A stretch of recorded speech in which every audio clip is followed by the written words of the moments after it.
I don't remember a time when curling wasn't a part of my life. When I wasn't putting in the sweat and hard work to be the best that I can be. Clocking in the time, the effort to practice day in, day out. Curling is more than just a game. It's a family, a community. And when it's time to play, I know I'll be ready. Hardline, supporting hundreds of our next generation athletes.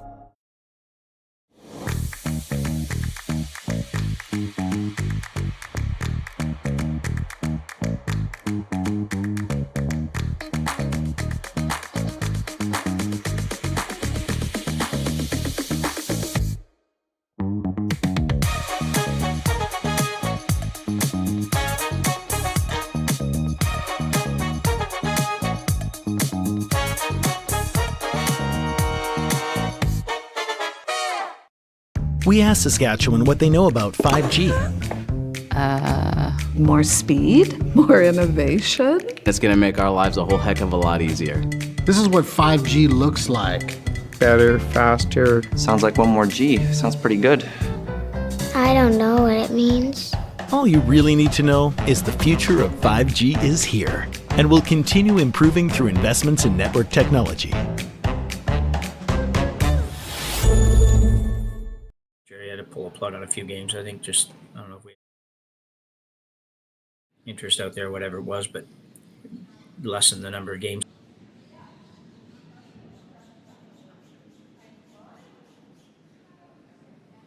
Just in a triple knockout.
I don't remember a time when curling wasn't a part of my life.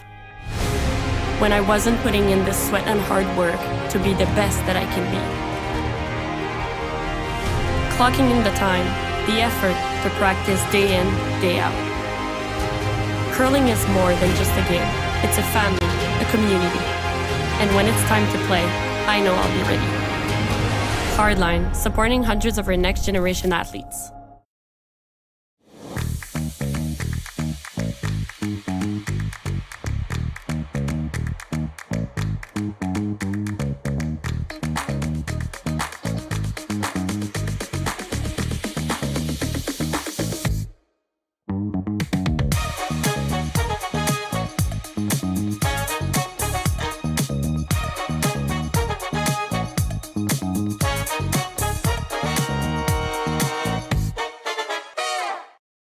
We asked Saskatchewan what they know about 5G.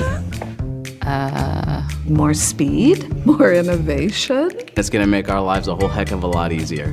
This is what 5G looks like. better, faster. Sounds like one more G. Sounds pretty good. I don't know what it means. All you really need to know is the future of 5G is here and will continue improving through investments in network technology.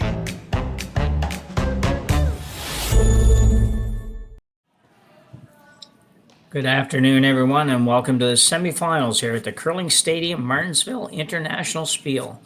My name's Jim Nix, and I'm joined by Shawn, Joyce this afternoon for this game between Kayla Skrlik, our A-side winner, and Jolene Campbell, who came through a qualifier this morning. And Shawn, you had a chance to see the Campbell team this morning.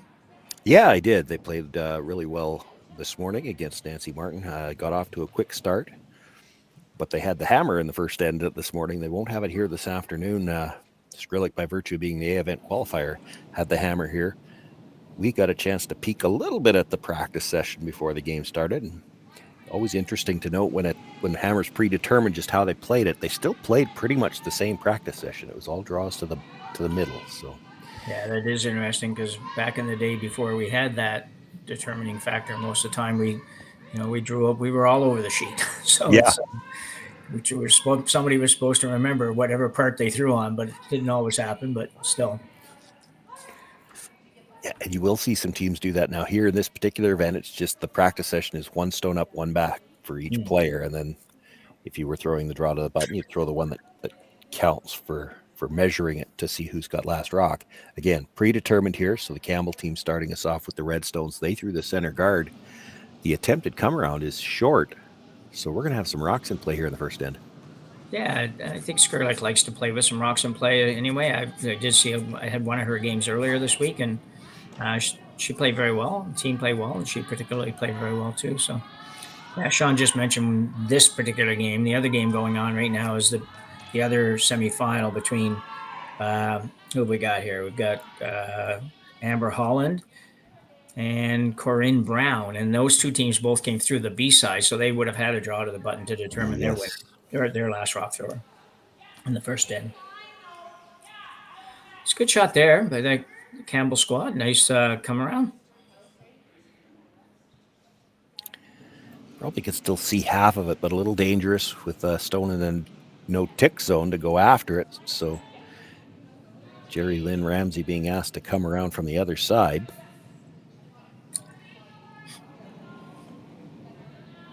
Yeah, it's funny the no-tick rule. Our club, we haven't quite figured out if we're playing it or not playing it yet. It's had to happen twice in 2 games last week, and nobody had an answer. So, oh, really? They'll sort it out.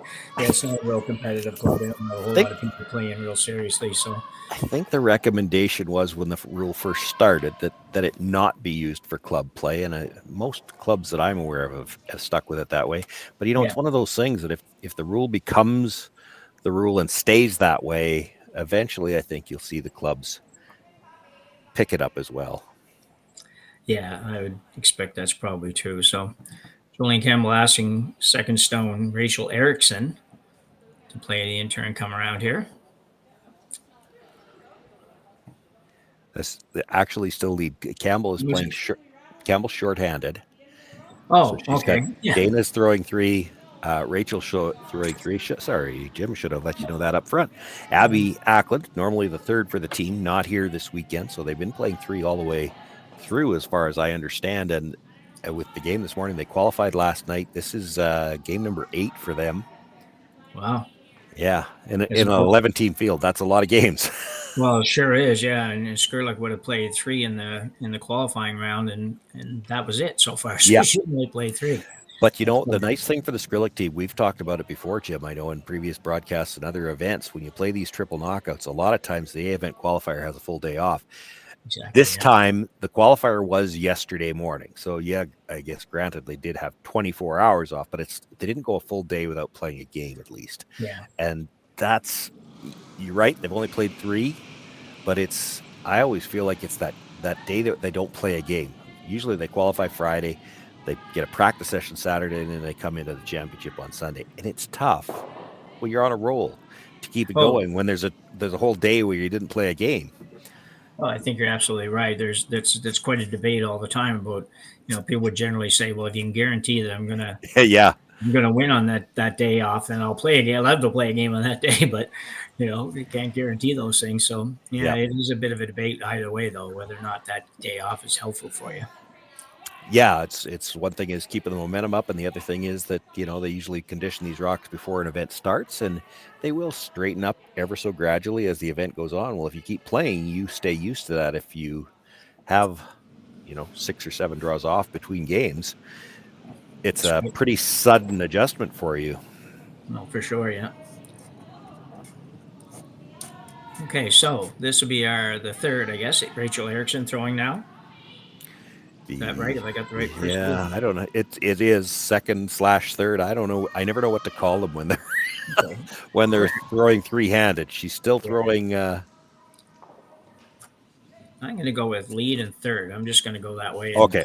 So that's what I'm going to go with. So anyway, nice guard. Worked out well. So Campbell team in good shape here. Skrlik can look to open this up a little bit, I think. Saw her waving the broom around. I'm not exactly sure where and how she wants to hit it, but she's trying to hit something. Yeah, I'm just wondering if she thinks there might be a port there. And if you make the port, you're probably getting the double on the reds. If you don't make the port, you should peel something. Yeah, I think you would for sure. I'm looking at where she put the broom, and to me, it looks like she's eyeing up the port. It doesn't look like there's any more than enough room to get through there. Yeah, I'm just wondering about the stagger on which way the rocks of those guys are staggered here. Let's see it in a second. Well, it's staggered the right way to come through this port. She's made it. Wow. That's a terrific shot. Holy cow. And to sit too. Great shot by Rachel Erickson. You'll see it again here. No, you won't see it. Now we'll see it. Well, maybe you will. Maybe. I think this is still the same. This is the replay of the shot. So, well played, well thrown, obviously, and just a little bit of sweeping to get it through the hole, and great result. Goes through there, makes the double, stays to sit 2, and everything's buried. And you might see Jolene Campbell have to do the same thing, but have to do it maybe on the other turn, which would be really tough. The other turn, I don't know if it's even there. Even that turn, you saw how quiet she threw that. She needed a little bit of curl after she got by the first guard to get by the second one. Yeah. Now, and I haven't seen the call yet, but they could elect to just chisel in off their own and maybe sit frozen on the back one too. That's an option. Yeah. The amount of time it's taken to call this shot is, you just know they recognize they're in some trouble here. Yeah. Yeah, without hammer, and it's a little bit difficult right now. So setting up for the out turn, I think possibly looking to run the guard back. Yeah, that would probably be a predictable kind of a call, really. Just well, maybe straight peel is the way it looked. Yeah, I think you're right. I think that's exactly what they were playing there. We didn't have quite a chance to see it before, but it definitely looks like they was just trying to get rid of the one rock. But like you say, she will have maybe an opportunity here, depending what Skrlik does as far as the next shot goes. If she's throwing a hit or a draw here.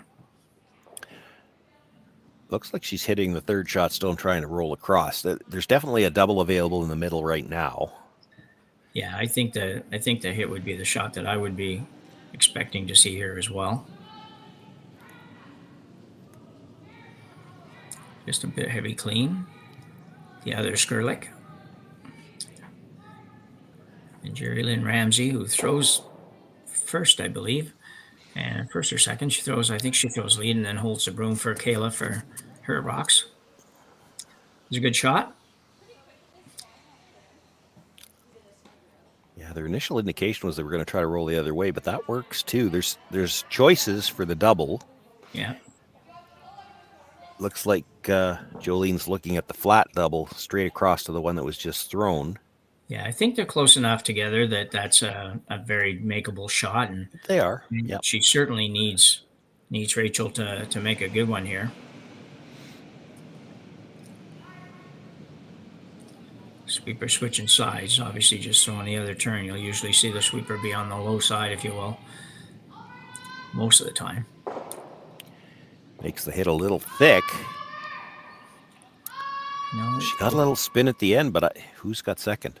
Yeah, it's a good question. The big difference, if you end up second after that shot, it's in a good position. That's not too bad. Oh, somebody needs to explain to Kayla. After you look like that, you're supposed to point just for us. Yeah, exactly. Yeah. Not be on the computer screen here. See if that doesn't work. Okay. It's tough. I think it might still be the Yellowstone, but it's close. Yeah. She's going around on this one. Yeah, she was probably coming around no matter what on this one. Yeah.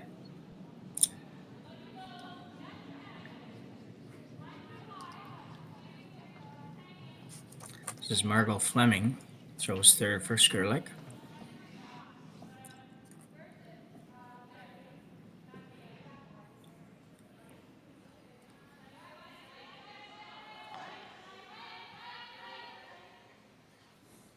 I think that is yellow out there.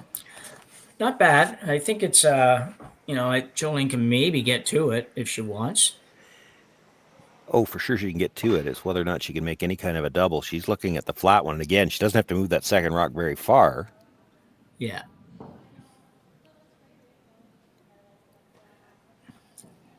See her looking as well. She wants to make sure she has to move it at all. If she doesn't have to move it, she doesn't really have to play the double.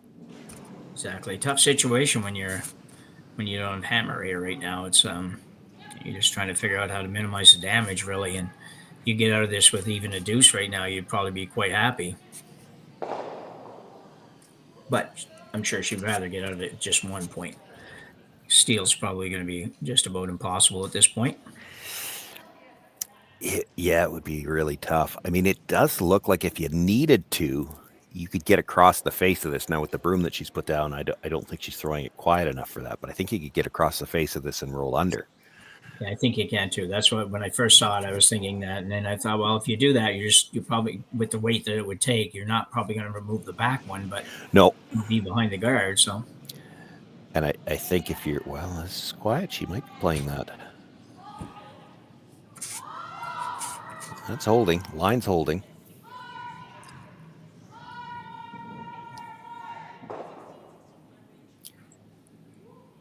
Oh, she just hits it a little thin.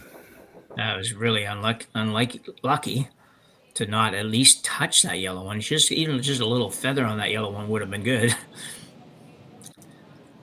There's a lot of people looking at it. Nobody's pointed yet, so I think it's really close. We may see a measure. Yeah, it was interesting there. Kayla's not really paying too much attention to it. I think she figures, well, it doesn't matter. Yeah, exactly. Yeah, she has to play this draw either way. Yeah. Yeah, maybe on the last rock at the end, you'd have to look at that and say, should we go that way to maybe just move it an inch just to score the extra point? But right now, you're not going to do that. So, Kayla Skrlik has one appearance at the Tournament of Hearts as Scotties in 2023. So just a really up-and-coming player. I think she was a pretty top-end player at the junior level. She's like a little bit older now, 27, I think, years old now. But good player. I've never really seen her around too much till the last couple of years. So I like the way she throws and calls the game.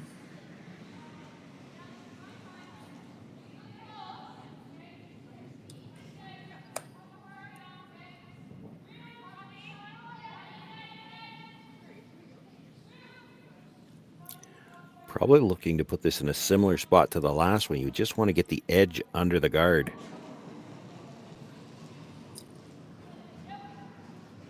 That's going to slide a little deeper, though. Yeah, bit of an opportunity here for Jolene to do something with it. You just got to figure out what that something's going to be. Well, I think you probably want to try to come down with quiet weight, move that stone out, and sit in front of the other one. Yeah, that would be I think the best shot. Some people would say, well, you know what? You could probably make the triple. You could. Around the horn. At least the double. It's a lot of distance between the second and third stone. There have been a lot of people look at that, and nobody's pointed yet. So, just gonna get this. My first thought it was yellow, but we may very well see a measurement at the end of this end. Yeah, I think we might see a measurement. I think Jolene also thinks it's yellow just by the virtue of when she held the broom out and indicated what she was going to do here. She sort of did the around the horn thing and just pointed in the other direction. So I don't know for sure if she just says, well, it might go over there or what. But this could be a really big shot in the game if she could ever make this, even though it's only the first end.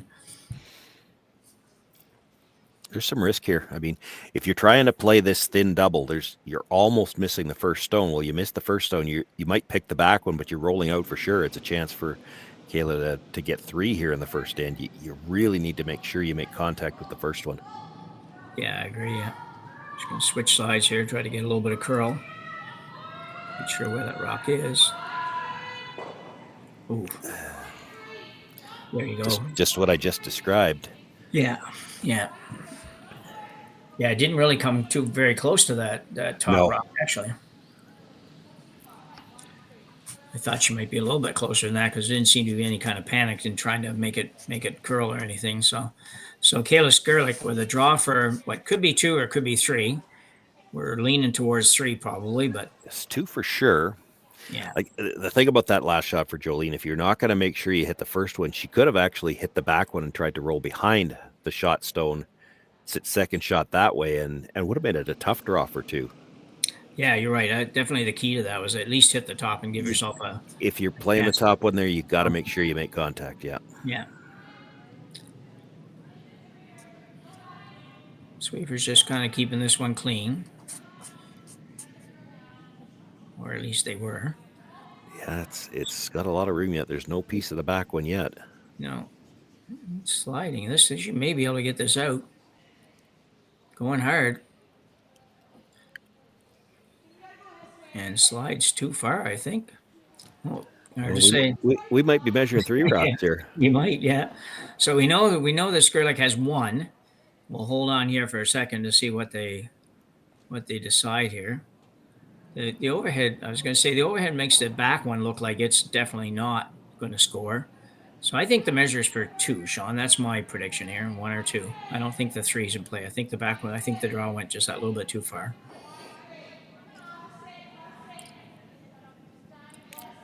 So we could probably, it's going to take a couple of minutes. We could probably go to break and come back and let you know what's happened at that point.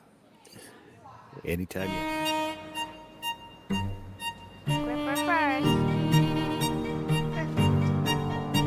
Don't forget your brooms. Yep, you got it.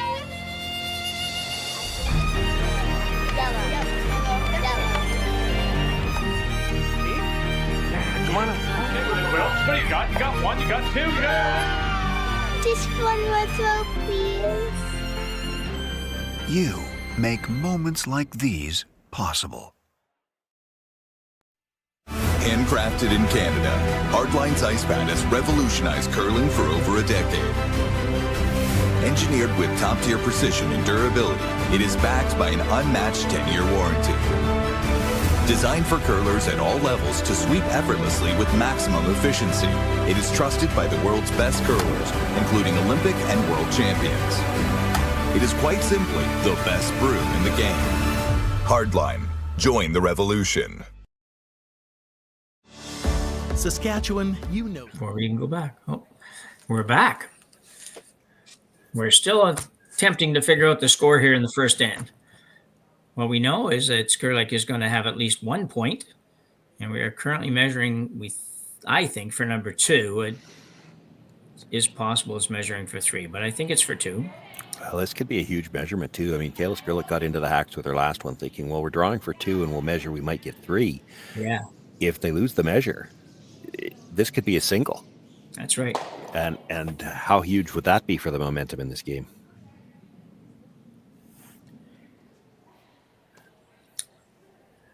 And going to put the score up quick anyway. So she does get 2. So 2 points for Skrlik here in the first end. Obviously, that the high one was the shot. That's kind of what it looked like to us with our tuned eyeballs. It's it looked like it was going to be probably a deuce. Skrlik pinks up 2 here in the first end. Gripper first. Don't forget your brooms. Yep, we got it. Yellow.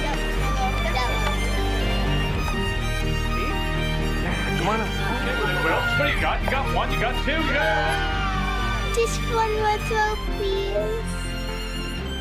You make moments like these possible.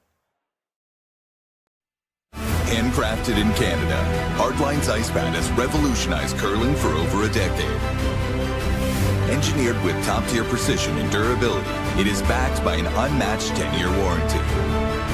Designed for curlers at all levels to sweep effortlessly with maximum efficiency, it is trusted by the world's best curlers, including Olympic and world champions.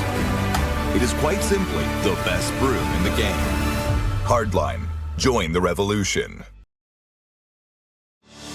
Saskatchewan, you know SaskTel because we're everywhere. Because being everywhere keeps us connected to you. With SaskTel sponsorships, we get to be part of your community. We're here with you, and we're here for you. It's easy to get started. All you need to do is apply. SaskTel cares. Always has, always will. To apply for sponsorship, visit sastel.com/sponsorships.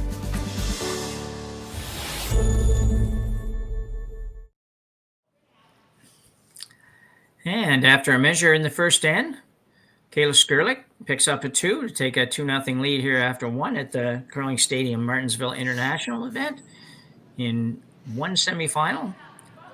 Just getting going. Both semifinals just starting 15 minutes ago or so. And a reminder as well to everybody that if you are interested in having a little look at what's going on in the men's event in Penticton, that'd be the New Floors Curling Classic. We have coverage of all of those sheets as well on Curling Stadium, and you're welcome to have a look. That bonspiel, I believe, goes right until tomorrow, so they'll be curling out there for a while yet. Well, we had Roxon play in the first end. Looks like we're shaping up to have Roxon play again here in the second. Center guard, corner guard, come around being called now. Yeah, a couple of veteran skips that are not afraid to play at all and get right at it. Jolene dropping a 2 in the first. She wants to try to get that back as soon as she can. There's no panic, but at the same time, you want to make a bit of an effort at getting it back as quickly as you can. The intern come around for lead Jerry Lynn Ramsey. She's going to get by. She's going to squeak by, I think, and she does. Great shot, great sweeping. Nice thing about that is that we can't do too much with that front one. Well, she does have the option to make the play, though. That center guard is not touching the center line, so it's not in the no-tick zone. You could play and that's what they're looking at. You could play the draw down to the shot stone, and you could tight ice it a little bit, and if you rub the guard on the way by, that's a legal play because it's not touching the center line. And you could even go a little bit heavier than that if you wanted, Shawn. You could go to something around back line, and something is definitely not going to remove that rock, but might give you a little better roll too behind the corner, maybe something like that. Yeah.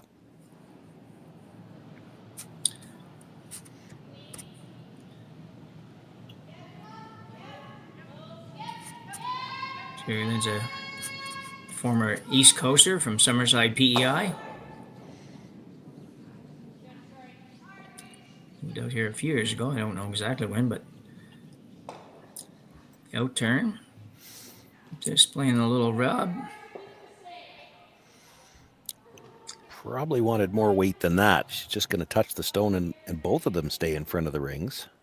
Yeah, I think you're right. Yeah, I think it was like at the very least sort of a heavy draw, if you will, and would have liked to have got a little more action off of that. But it is their rock, and it is only just a couple inches short of the house, so it's certainly something that she might be able to use as the end goes on.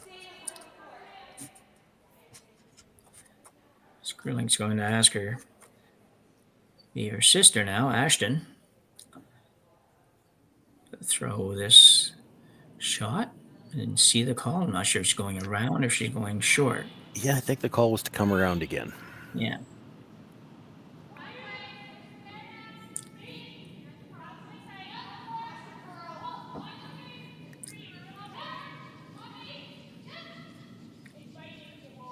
Great curl this week here in Martensville. It's maybe a little straighter than it was earlier in the week. As you mentioned earlier, that happens in these events. You're going to get it by, not quite, but really close. Does give a double opportunity now, though.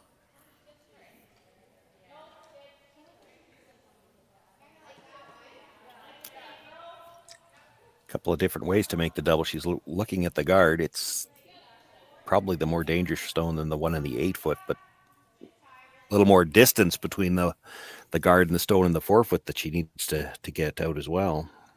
Yeah, true enough. It's generally, I think you'd probably like to take the high one on, but the only problem with that right now is you could end up putting it in the ring somewhere behind the corners or whatever.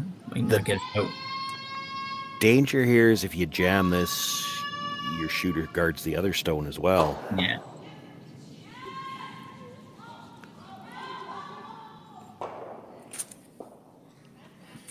Just touches the second one, and the shooter does guard the second shot stone.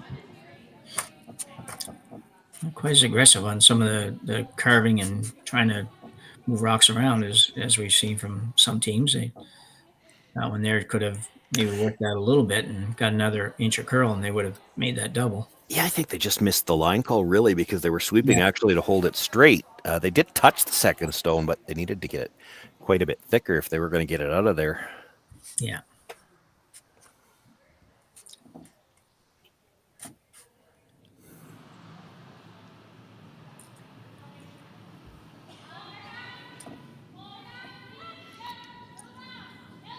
Skrlik looking to remove the high rock. Wanted to roll over and cover the shot stone, but it stays right there. Yeah, it's quite a few yellow ones around there, but good opportunity here for Campbell to maybe make that out turn hit and roll. You've got a couple rocks you can roll behind, so and still remain as shot rock.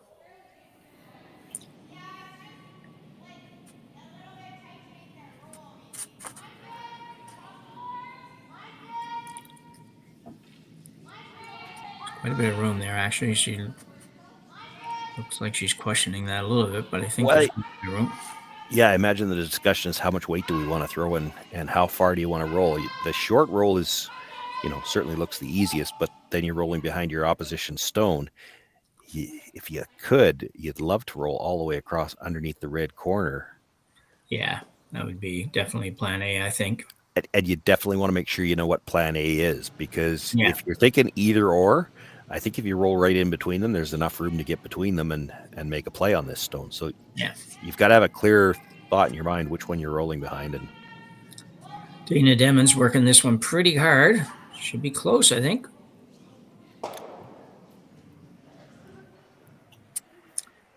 Yeah, just didn't quite get the roll. But nice, very nice shot. Not an easy shot. Just needed another 4 inches of roll. 5 inches of roll would have been perfect. Or good anyways. I think you're right. Rolling behind the corner would have been the perfect one, but it's a little hard. As you mentioned, these guys have played a lot of games now. If they played all weekend with one sweeper, you could be wearing that person out a little bit by now. Same shot, but the other turn this time. she'll have to roll towards her own stone in the 8-foot. Actually rolls out into the open. That's probably better. If you roll in behind, Jolene probably plays the red run, and it could be a red run double. She's still looking at the run back, but hard to get shot rock off this. Yeah, it's kind of a run back and roll kind of shot. A bit surprised. I thought she just might play the one that just rolled out into the 8-foot and just try to flop back. It just would have been a good option as well. But yeah, it's an option. I can understand why she's playing this, because if you look at the way the house is shaping up right now, if this was your last shot, where would you throw? Yeah. So she can kind of do two things here if she makes the run. Didn't make the run, but it still opens up that in-turn path for a draw. Yeah, for sure. I think that certainly if you had made the run back, it would be really good. They seem to be having a little hard time matching up broom and ice here, and just kind of.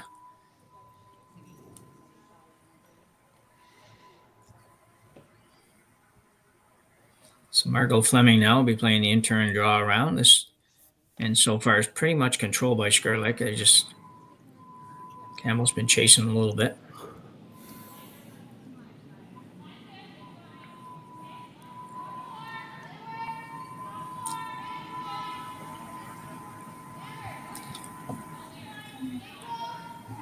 This one looks pretty good, I think.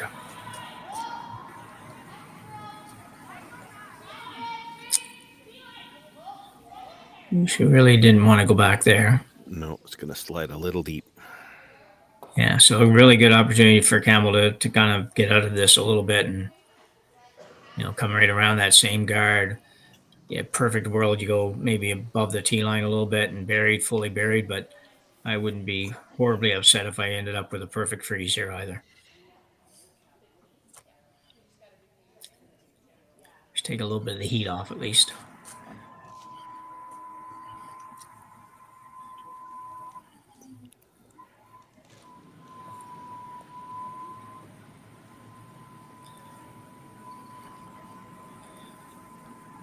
Rachel Erickson throwing and Dana Demmons sweeping. Not at the moment, but it will be. This has a lot more line than the last draw and looks to be strong. Yeah, I think it is heavy.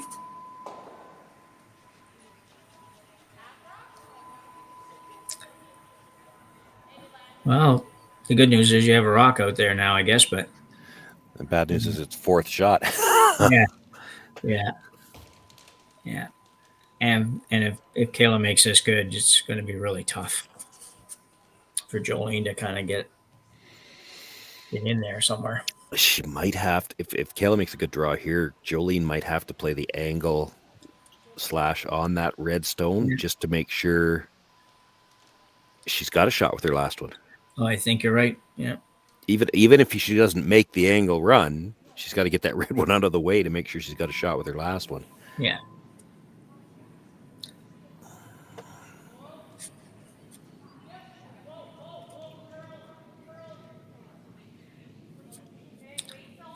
Kayla Skrlik currently ranked 16 on the World Curling Team rankings.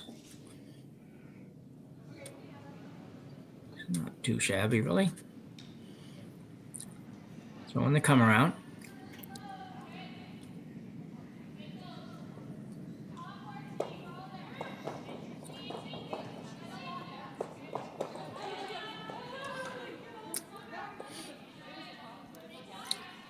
this one's pretty good, I think. Yeah, she's got a nice line.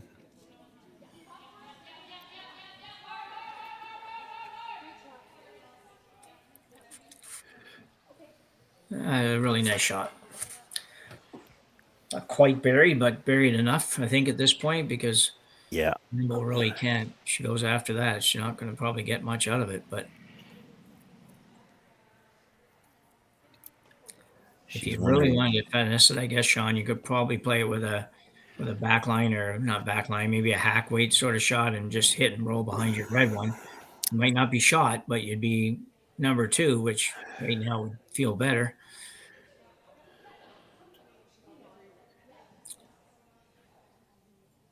Just looking at coming in off the wide one too. Her first thought when I think she was looking at the yellow one at the top, and they're still talking about it, is can they see it enough to catch the one at the back of the 4-foot? Because if you could, the triple almost is there. Yeah. I agree. I just don't know if you can. I think it's But if it's with yes, the way it would take, it's not quite at the 90 degrees, and if you miss the one at the back of the forefoot, yeah. I think to get the one at the back of the forefoot, your shooter's going across the top of the one at the side of the 8 is kind of the way it looks to me.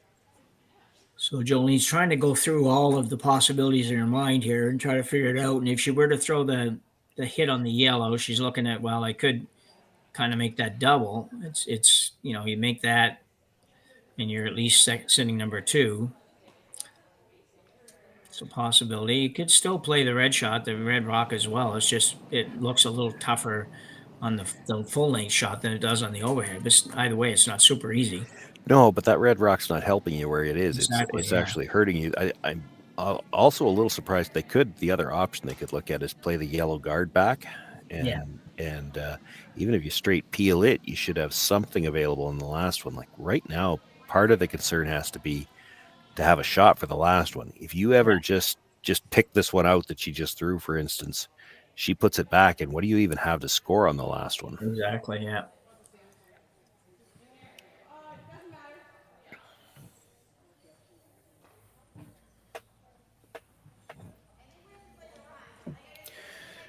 A bit of desperation in their minds right now. I think they're just kind of like get a little bit of hopeless feeling, but you got to hang in there on this one. This is it's not a good situation, but it's certainly a situation that you can get out of here if you can throw 2 good stones.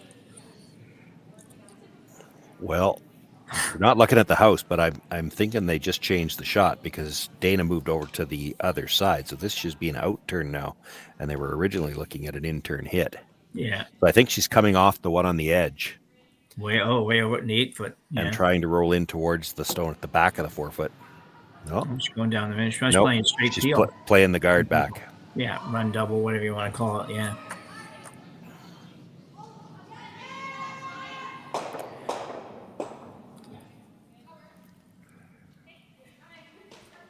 Well, caught the one at the back of the 8 foot, so she's still only looking at 3, but it didn't really improve the situation a lot. She needed to roll off the center line.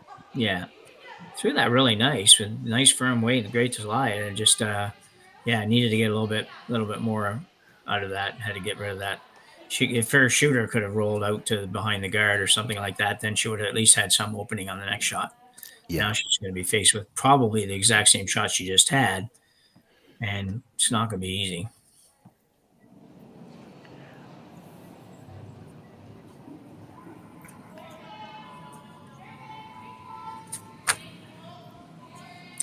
Kayla Skrlik already with a 2-0 lead and looking really good here in the second end.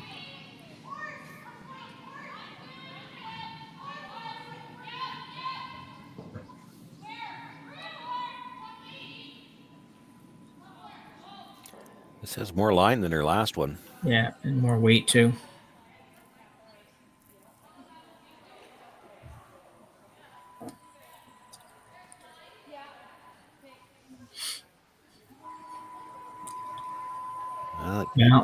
Yeah, definitely a mistake. Definitely a mistake for Skrlik to go that deep. Yeah, she could have been 4 feet shorter, and Jolene's got a tough shot. If she can even find a shot where it is, she can follow it down. She only needs to move it about a foot to score. Even if she's just to the face, it's no worse than 1. Yeah, definitely have an opportunity here. It's it's not a gimme necessarily, and you're throwing against 4, which is no fun, but you got to feel much better about making this shot than you would have if she had stopped that at the top of the 8 foot somewhere. So here we go. Jolene Campbell facing 4 here in the second end with her last rock. Dana Denmans is getting ready to sweep it all by herself.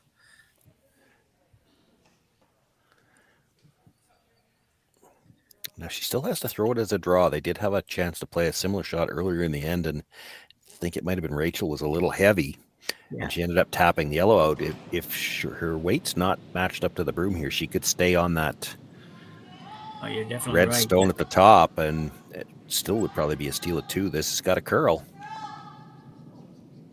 Yeah, it's got to go a long way, and it's pretty heavy, I think. It's a bit of a guess from up here, but I don't know if this is going to get over or not. Well, that's the problem. You try to throw that and make sure you're all the way there, and then it runs straight on you. And probably about back 8-4 with that. So just too much. It looks like another steal of 2. Yep. Another steal of 2. Just a steal of 2 for Skrlik.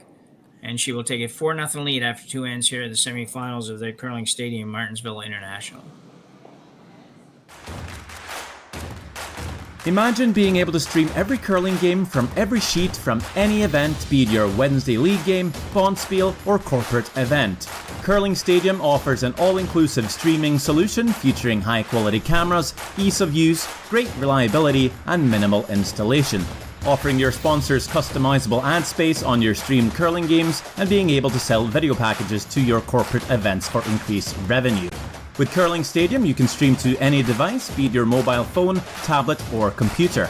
Push the feed to your desired platform, be it Facebook, YouTube, or any other social media. Curling Stadium is simply the way forward. Where it's commonplace in other sports to televise every game, we want to do the same. Curling is a global sport, and it's time it gets the coverage it needs. Make your curling club the next Curling Stadium.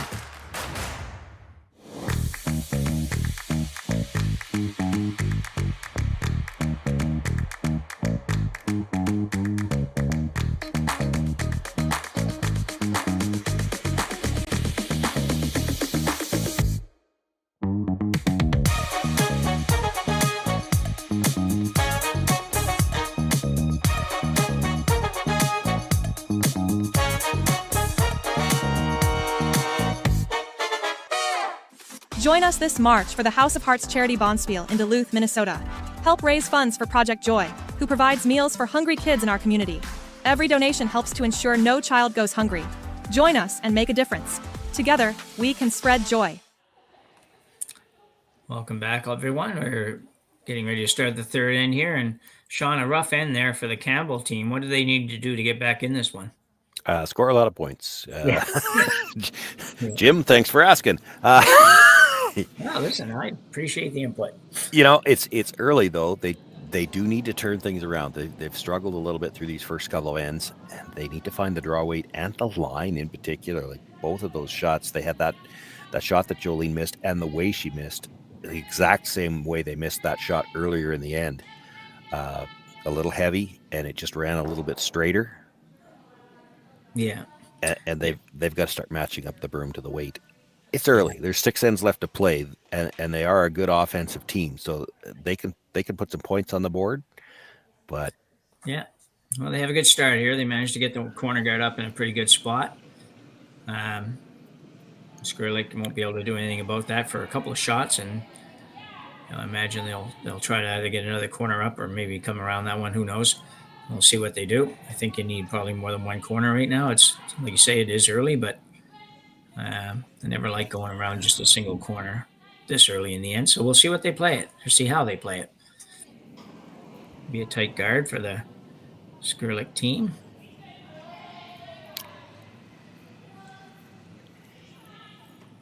Jolene is going to go around. Yeah, it didn't touch the center line. I thought she might make a play on the rock in the middle, but yeah. This isn't wrong. You put the corner guard up for a reason. You use it now. If you can bury, they still can't peel the corner guard. No, they would have to. They'd either have to throw the come around possibly as an option, or try to make a play on this one. Depends on how much it goes over. I guess it's not curling quite as much to the outside as it was earlier in the week, but it's going now. Yeah, it's high enough that I think you could probably get to it, no matter where it ends up. Very nice. So Skrlik's going to just ignore that and just come right around, stay on offense, and sometimes the best defense is a good offense. She made a quick decision here. I'm not entirely sold on this shot. You make this come around, it's possible you could leave the double off the stone in the 12-foot double and roll behind the corner. Yeah.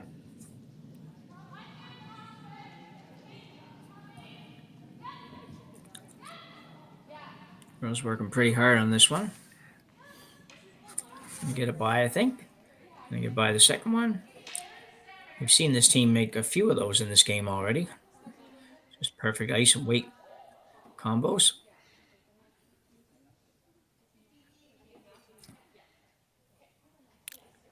Jolene opting for the play on the guard. She can see most of that stone in the 12-foot.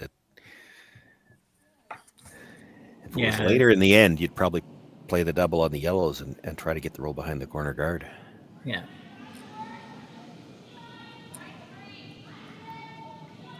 So out turn come around. Or out turn hit, rather. Sorry. On the guard, though. She's not playing the ones in the rings. Yeah. Try to roll over and give herself another corner. Not going to roll over. And that's really quiet. Yeah, not a lot of weight on that. Corner guard's probably going to go now. Skrlik will call for the peel on the corner guard. Remove that. I had to get a little bit more out of that shot, I think. Yeah. I just had to get a roll to the corner or offer a little more protection on the one that's there and something along that line, because it really is going to be hard to get to the one in the house now. Ashton Skrlik, rather. Want to put an N in that name. Nice throw. Good firm takeout weight.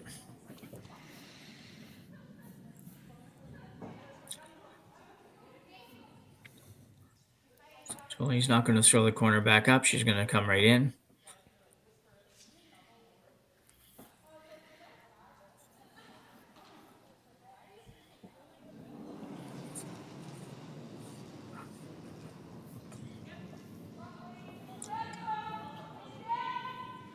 This end is going to be a whole lot of big shots, I think. They might not be all hard shots, but they're all going to be big shots for the Campbell team, because they do need to score here.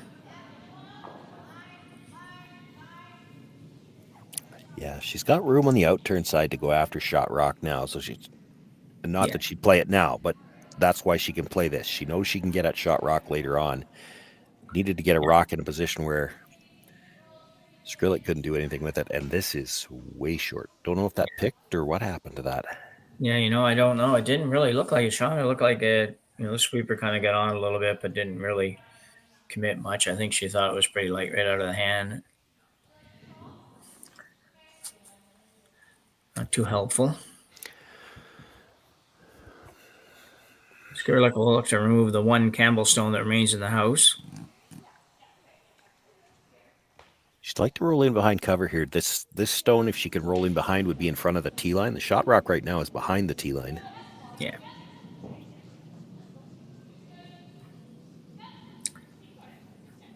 Hard sweep for Ashton Skrlik here. Oh, she's going to get a roll. No.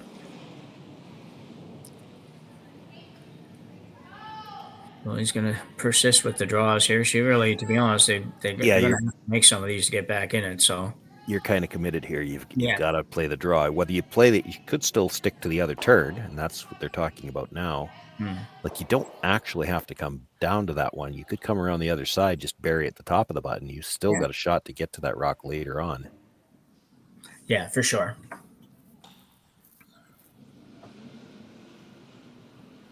She is going to go with the out turn. Rachel Erickson.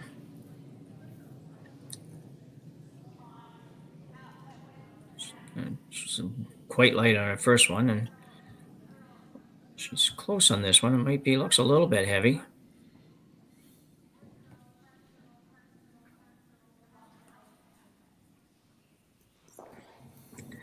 Well, very close. Good effort, but just didn't quite get there.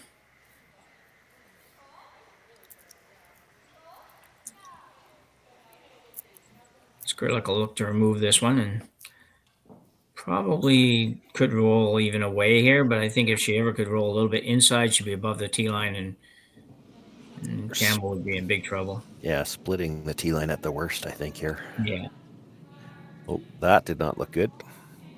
Yeah, I think it's on her slider, though. Okay. Margot, as soon as she let go, you saw her look back. That's usually an indication something scratched.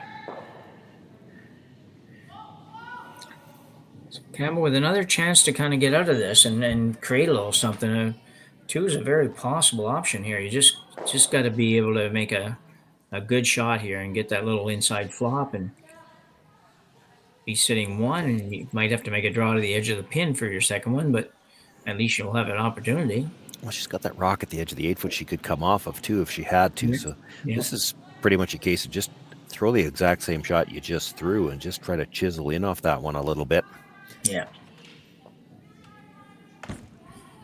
Line's getting a lot tighter a lot earlier.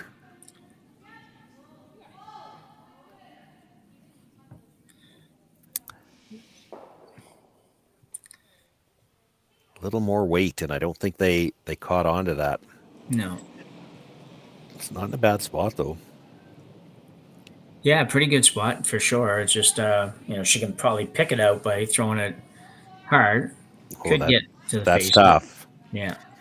Yeah, you could get to the nose and take it out off the one at the back. But boy, if you're anything on the high side at all, you're gonna clip the shot stone. Yeah.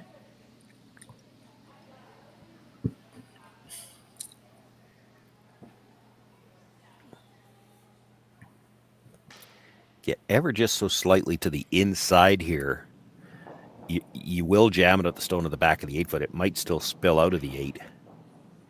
But if you roll the shooter any piece under cover, it might not matter if it jams. I don't think. Yeah, I agree 100%. I don't think it matters at all if it jams on that back yellow one. Then you've rolled probably at least half a rock buried, maybe a little bit more than that. She's going to play it just with probably just almost. Oh, it's a guard. Okay, I was going to say a guard. They must think they're shot rock. Then I would say. Yeah. As you know, that kind of came out of all the tapping and everything around didn't really indicate they were looking at that one. It's kind of like, well, we got this and this and this, and it's like, we'll just guard it.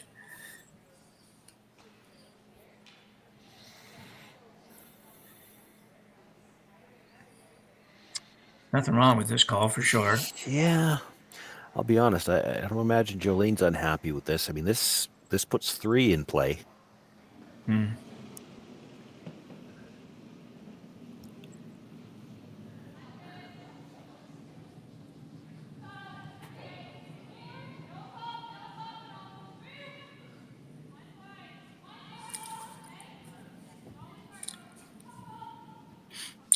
So working hard on this.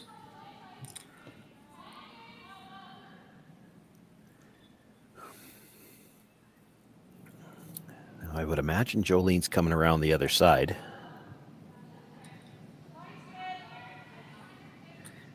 Yeah, I think you got to come around there. I think, and you can certainly get to it if you just can get to it and move it a little bit.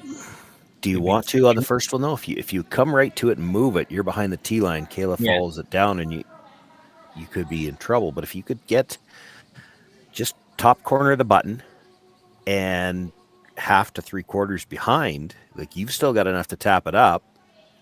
What does Skrlik do at that point in time? And really, if she throws a guard on that side, I think you could play off the yellow.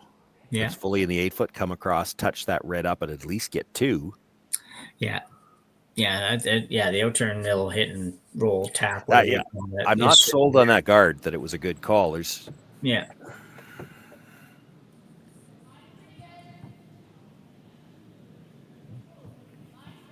I actually didn't expect her to play that. I expected her to actually go after the red one, to be honest. I thought she's agreed. Have enough confidence there to say, well, look, we're just going to go after that anyway, and we just go tight to that guard and make it. Well, she could have come off of her own too if she was worried about jamming something. She could have come off the yellow at the edge and at least made sure she got that red out of there. I don't know what's taking so long for this call. You've got to come around the intern side anyway, and I don't think you want to come all the way to it on this one. I think you're right in the sense that if you could just, it'd be nice to be shot here, I think, but you want to just bite the button. Exactly, yeah. And I don't think you even want to be dead behind. Like half is probably lots. Yeah. Because then you've still got the tap right onto yellow. Kayla can't really play it herself. If she guards that side, you can come off the yellow on the outturn side and just come across and at least jiggle the one in for 2. There's probably a way to make it for 3 if you really wanted to try. I don't think you'd do that in the third end. You'd like to make sure of your 2. Yeah.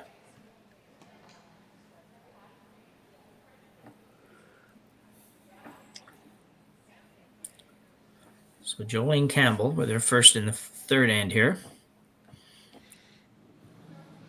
She's had a couple of opportunities the last couple of ends. They haven't been easy, but she has had a couple of opportunities, and now she has one more, and it's really important to make this one.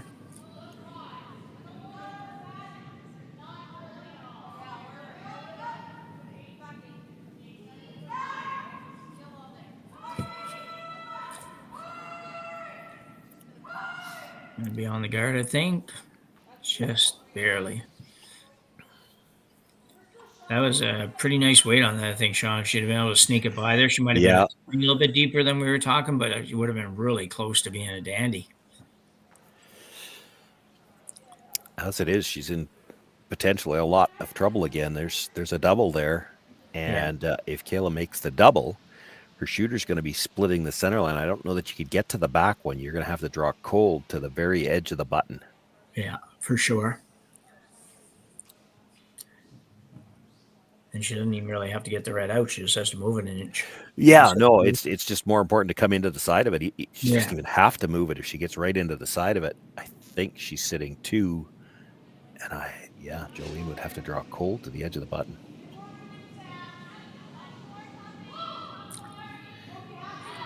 Kayla Skrlik trying to make a double or a hit and roll, either one.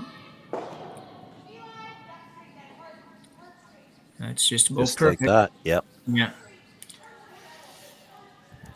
And as you said, Shawn, now she's forced with a really tough draw to the edge of the button, or she indicated possibly go around tap or whatever, but that wouldn't really make a lot of sense. That's a tough tap.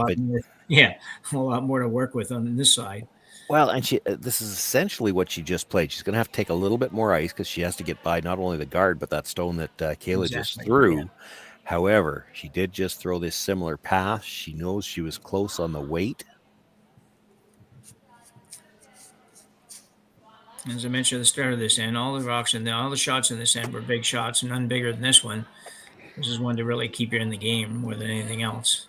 Yeah, maybe literally. I mean, 6 down, I don't know if you keep playing even. Yeah, that's definitely possible that they wouldn't.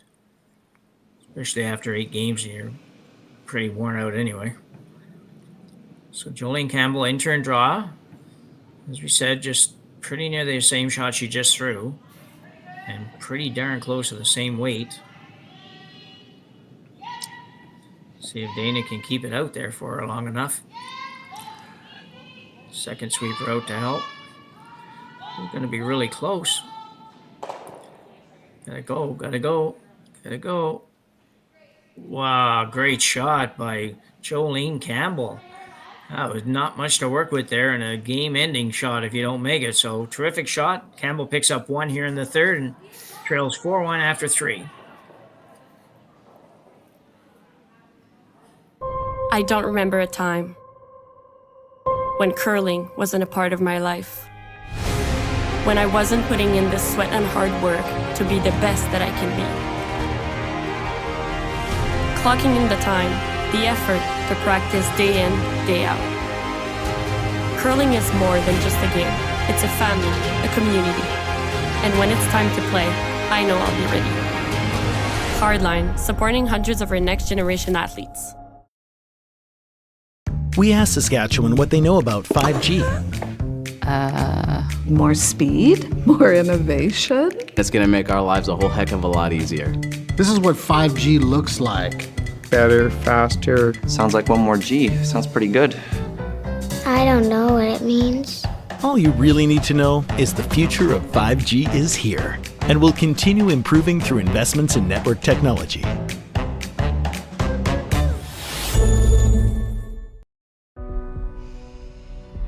This is it.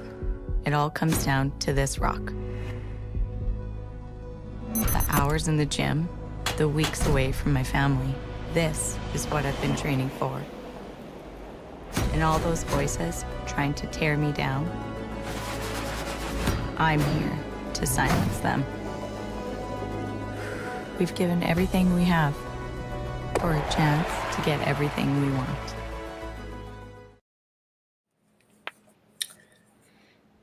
We're back for end number 4. in our semifinal game, and Shawn Campbell's squad's got to at least feel a little bit better after that. Yeah, that was a nice draw. Really in a team shot, a three-handed team shot at that. Jolene Campbell gave it to Dana. And really, to some extent, you had to. I mean, she had to go right from the release to the end. But when they're drawing to such a small spot of the button, it's hard to make that shot throwing it cold. You need to be able to sweep it into position. Yeah, for sure. Yeah. Just a real good job by all of them, as you said. So certainly not out of the woods. Down 4-1 without Hammer playing 4 is not exactly your preferred spot when you started the game, but the alternative was much worse, and you're still playing, and it wouldn't take a whole lot here to get back in this one. Seriously back in it. You just got to make a few more really good shots and maybe get a miss or two. So long way to go, but it's doable. Sorry, Jim. We might be into double center guard territory, though. I would think so, yeah. That's definitely what I would be thinking about. Especially given where the first one is. It's in a perfect spot for that. Well, and this one doesn't hurt you either. It's behind the tee line. Not so perfect, no. Didn't really give us an indication here, but I would think that's what they're doing, although it doesn't look like a lot of ice. Well, it looks like better ice for the guard than it would for a come around. So true enough, yeah. And she was a little bit outside on it, so you can just tell by where it is now.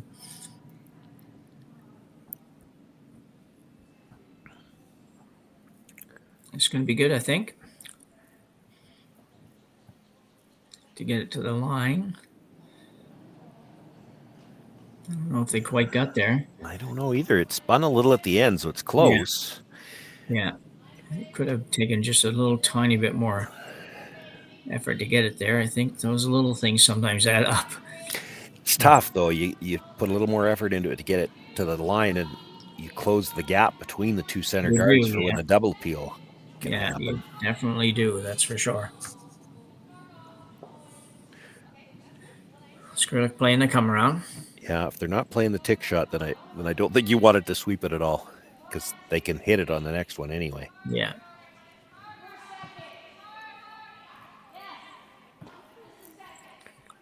So a good shot. You're going to see Jolene come right down on top of it now. If you can get the line right, it wouldn't hurt if it moves it a little bit. Just move it another foot or 18 inches. But for now, right on top, it's pretty good. You'd love to move it behind the tee line if you could, but you've got to be on the face.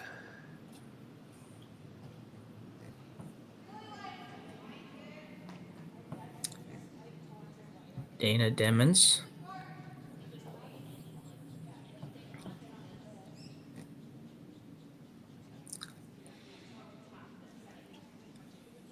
Skipper going out to help a little bit. It's going to be a little light, I think.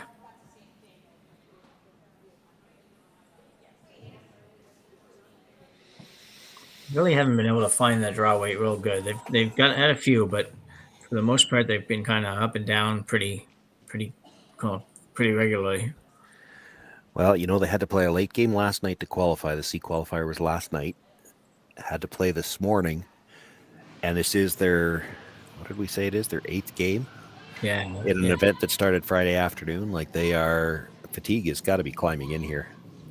Yeah, I would think so. I don't even know how I wouldn't know. If you told me before that somebody played 8 games, I would just say, no, that's not even possible with this number of teams. And it's just, you have to really win and lose the right combinations of games or the wrong combinations of games to end up playing that many. Well, and I don't think there's any way that anybody could have played 4 in a day. So they must have played 3 on Friday, 3 yesterday just to qualify. This is their second one of the day today. And we didn't start until 1 o'clock Friday. So that 3 on Friday would have been back to back to back. Yeah. That's never a good way to start an event because you start tired by day 2. Yeah.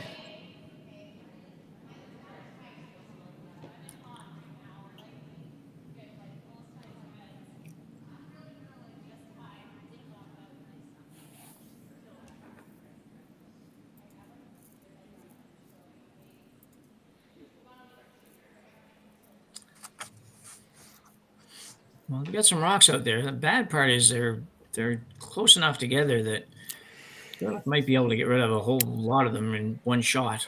Yeah, the danger in trying to go after the three of them is that tighter guard to the rings is probably coming back. I'm actually a little surprised she's not playing the double peel on the other two. Yeah.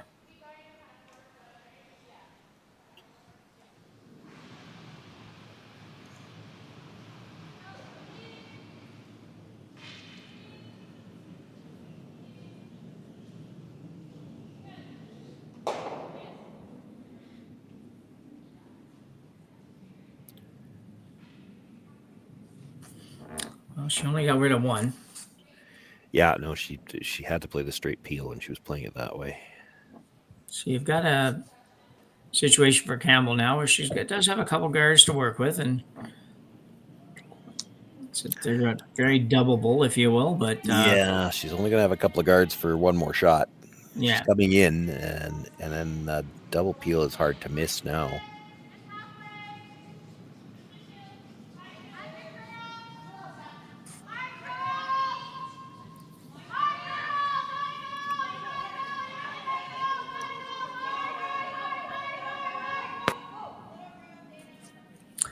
Yeah, so Campbell did play 4 games yesterday. I didn't think. Oh, they did have a 4-game possibility. Yeah, Okay. yeah, just looked it up. And it was like couldn't quite figure it out. And I thought, wow, they played every draw yesterday, starting at 9:30 in the morning. Played all 4 draws.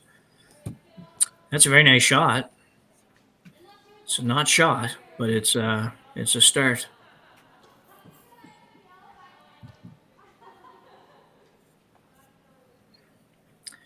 Skrlik will look to get rid of both guards here, and very makeable double for sure. Pretty well drawn up the way you'd like to have to throw a double. Even at my ripe old age, this one I think I could handle.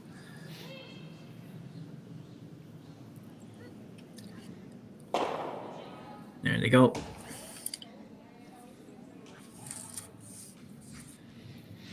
Well, there wasn't much choice but to put the guard back up. Yeah, I think you're guarding the stone at the back of the 4-foot now, though. You want to have a shot at that yellow at the top 4-foot if you ever need it. You'll put the guards up. You expect Kayla Skrlik to peel it. I don't know if you're Jolene. You might even throw the guard right to your last one, or your first one, and then use only your last one to worry about coming in. Yeah, I think you do. That's I don't see that. Assuming that Skrlik makes their peel, obviously, and everybody does what they're supposed to do. Sometimes they don't do that, but well, that's the other side of it. Like Kayla knows that with the last one, Jolene is going to make a play in the rings, and she might make an offensive play with her first one just to not leave that.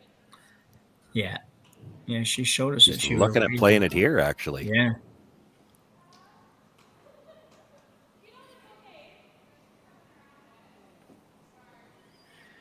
It's maybe because that guard's a little off the center line. I mean, if it's splitting center, you're probably a little bit more worried about the guard. Yeah, I think you're right, but I think I'd still be peeling that guard myself. I don't think you're in much trouble if you peel the guard. I don't think you are if you don't, but you might end up being. Yeah, you're not a ton of trouble here, and she wouldn't mind moving. Like, she doesn't care if she keeps her own rocks here. She wouldn't mind if everything left the 4-foot. Yeah. And leaves the 4-foot wide open with this one.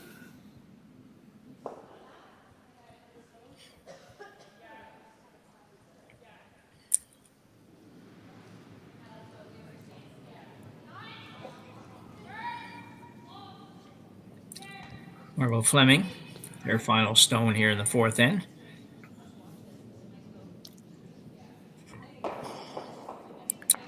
Well, I can tell you one thing: no way they were playing that way. Nope.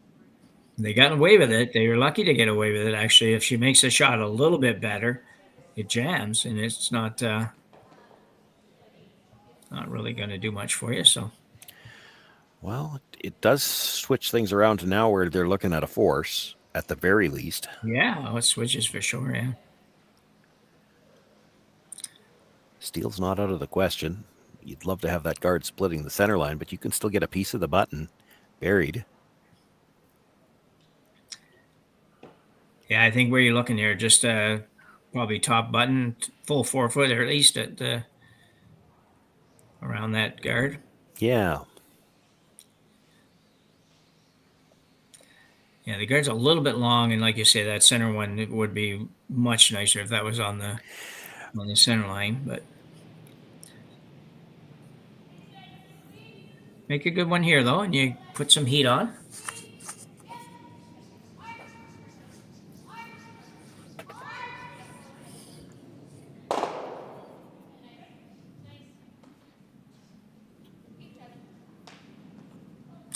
Jolene coming off of her last shot, which was a perfect draw to the button in the previous end, so she should be locked in pretty good as far as draw weight.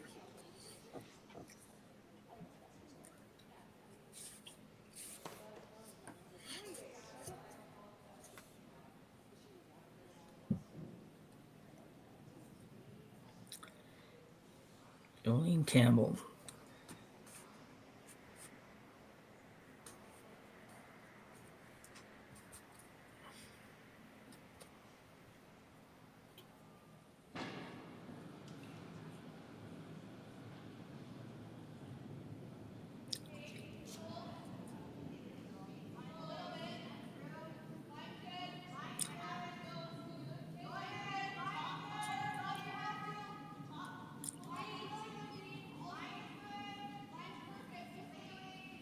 Should be good for line. Yeah, it's got a nice line coming by.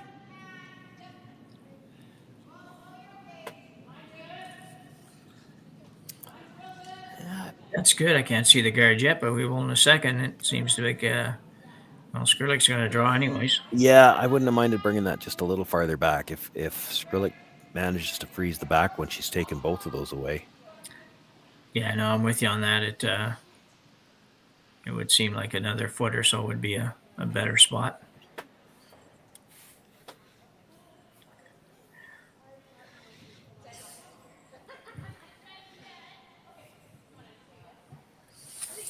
Oops.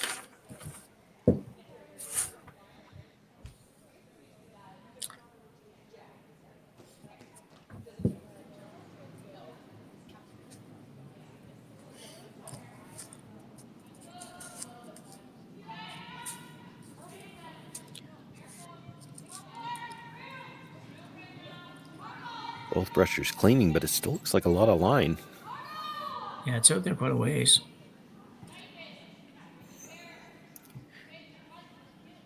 They actually switched to try to get it to curl a little more. It's coming in nicely now. No, yeah, it's a pretty good shot. Yeah.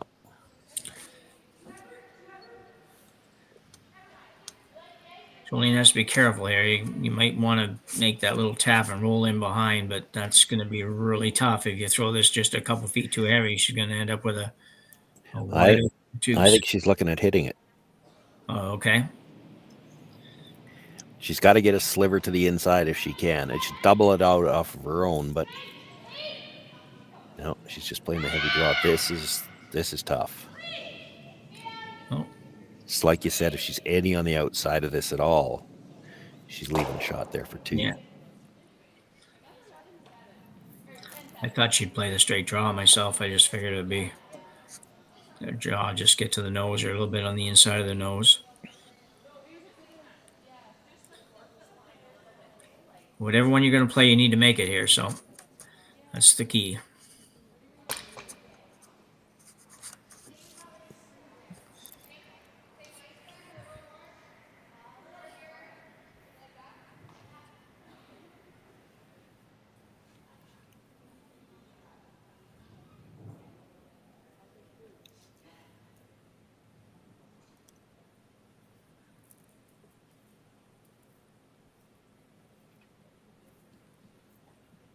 Struggles for the first two ends for the Camel team, so they're pretty much all big shots after that.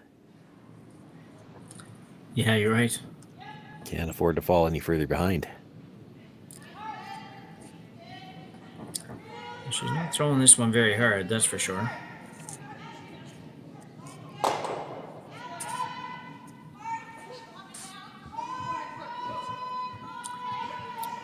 Has to get by her stone at the top of the forefoot. Don't think it's going to. No, it looks like they've given up getting it there.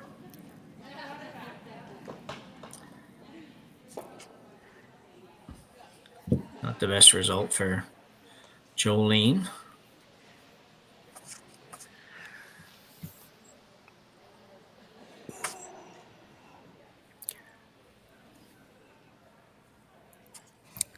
Yeah, this is a deuce that came out of nowhere. Yeah, for sure.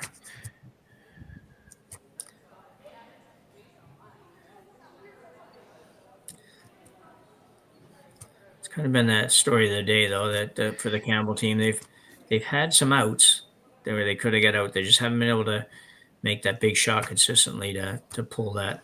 But they certainly haven't, generated a lot. Jolene hasn't had a lot of opportunity to score a lot of points, but they have had some chances to get out of this and turn the twos into ones kind of thing and be right in this game, but just haven't been able to do it. There's a draw for 2 for Skrlik. She was heavy on a draw for 3 in the first end. She was, yeah. She's a little heavy here too, maybe. Touches her own stone. And I think it's just 1, but... Yeah, I think it went too far.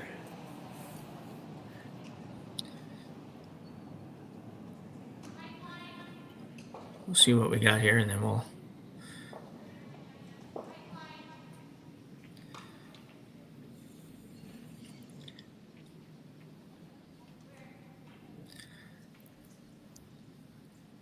Well, look, and nobody's convinced yet. From where we are, it looks like it's going to be red. Well, I see a broom go down on the side, so I think they're going to get the stick. And they are. Which at least is on our sheet this time. Yeah. When they had to measure in the first end, of course, that's just the way it goes. You have to measure on a televised game. You're on sheet 1, the measuring stick's on sheet 4, but... Yeah, it's funny, the logo in the middle in here, it doesn't look like... It just seems to make some of these decisions tougher somehow. It makes it a little tougher just because the color's not consistent all the way through, but I still like the new rings. They add a little something. Yeah, I agree, yeah. It's weird when you go somewhere that doesn't have those now. It just feels like... Right, yeah. It's Jerry Lynn Ramsey with the measuring device. We'll hang on here till we get a measure, and then we'll throw to commercials for the break.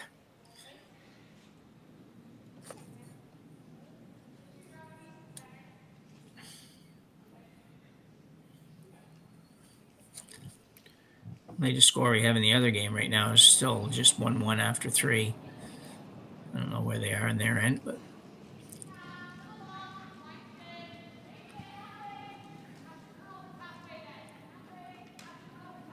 Well, it's going to be red, I think. Yeah, that's what they pointed at. So it's just a single. So somehow Campbell managed to get out of that with just a 1-point score for Team Skrlik, and they will take a 5-1 lead to the break.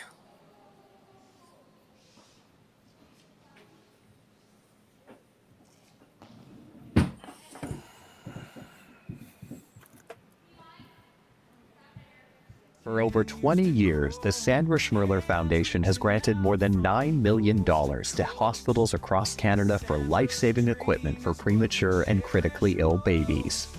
In the past 4 years alone, $4 million has been granted thanks to the curling community's incredible generosity.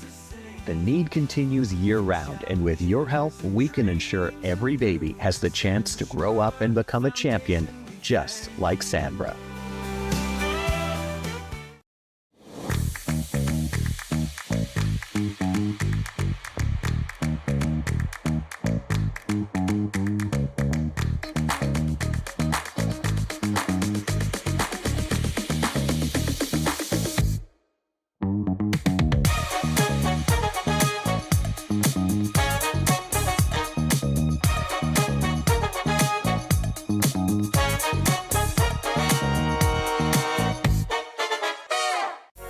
SaskTel Be Kind Online wants to stop cyberbullying. Want in on the action? We award up to $1,000 for youth initiatives that help spread kindness and prevent bullying. What great idea do you have to help stop bullying? SaskTel can help. Go to BeKindOnline.com and apply for a grant today. Together, we can make a difference.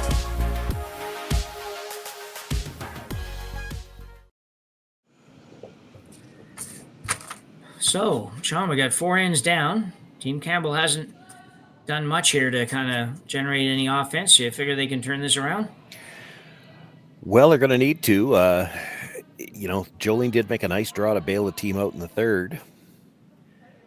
And really, Kayla Skrlik, for as well as the team has played, she's left a couple of extra points on the ice. She's had 2 draws that she threw heavy that, if she makes, certainly if she makes both of them, even if she makes either one of them, we might not even be playing this 5th end.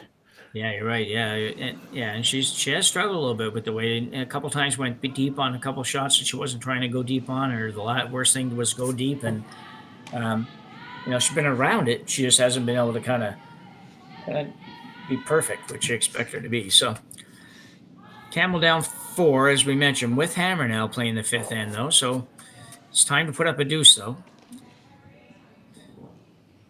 Yeah, at least a deuce. You may see double corners here, I think. Yeah.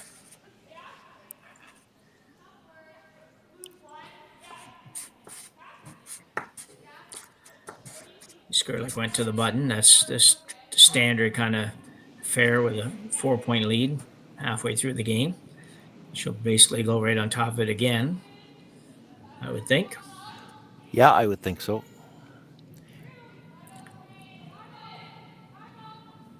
You'd expect Jolene Campbell to throw some kind of a draw, whether it's come around or a corner guard. And then if you've got 2 good ones in the middle, you might guard with the second's first stone. Now, they're going to end up with a guard here, but it's not a guard they really wanted. Yeah. Yeah. All right. Jolene is going to come around that corner. Just the theory being here is that if you go around the corner now, they can't actually hit the corner yet. So that's... Yeah. Well, and she's got 2 guards to work with now, with that yellow one being short of the rings. So yeah. 2 guards is enough to score 3 points.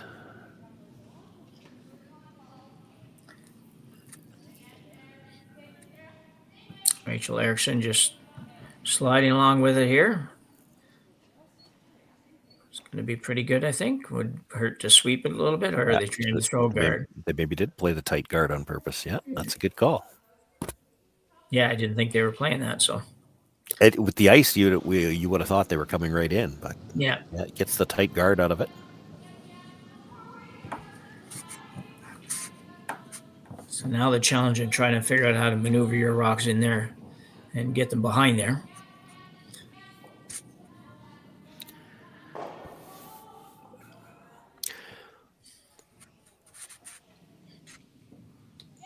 Well, and I didn't see the call here for Kayla Skrlik either, but it'd be tempting now to throw the longer guard and force Jolene Campbell to do some work in the middle. Yeah, I don't disagree with that. That's I know that at the top levels they may not totally agree with that all the time, but it's not a bad plan. I think it's... Yeah, well, the problem with coming in, and that looks like that's what they're playing, is the 3 yellow rocks aren't going to be that spread out now. And that makes, like I said, Jolene has to do some work in the middle to clean things up. Well, they're not that far apart now. Yeah. She can clean this all up with 1 shot. Yeah. And a really good shot, she could actually get rid of all the... Yeah, that's what I was just going to say. Get rid of the yellows and end up with another corner on the other side. Yeah, this looks like she's playing the straight hit and roll to the corner and may not even make contact with the ones in the rings. I'd like to make contact with the ones in the rings, even if you leave your shooter on the center line. Yeah, I would too on this particular shot. Because you just never know. You could end up spilling something in behind the tee line too. That's a good result.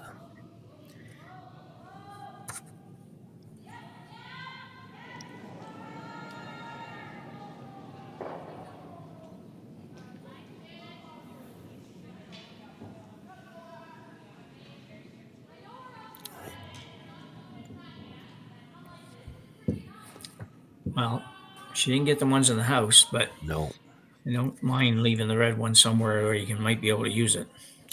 Yeah, if I'm peeling a guard, I'm not peeling the one she just indicated. Yeah. You can't leave the double corner on the other side. You're either hitting that or you're guarding your own. Yeah. And you're not in a bad spot to guard your own here either, to be honest.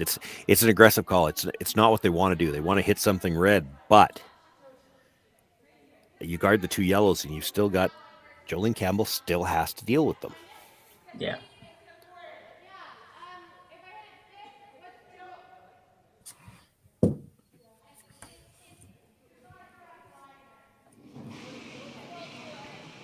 Well, she's hitting the guard that's not helping her. Jolene Campbell will be really happy with this call. Yeah. Especially after you touch that rock up into the rings. Yeah. There was nothing good coming out of that call. She's coming around all day now.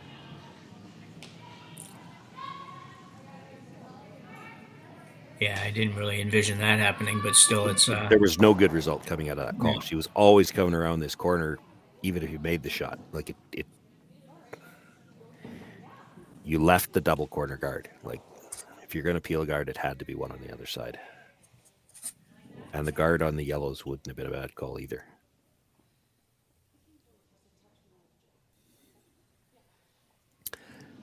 Now, because you tapped that tight quarter guard in for a bite, 3 is in play.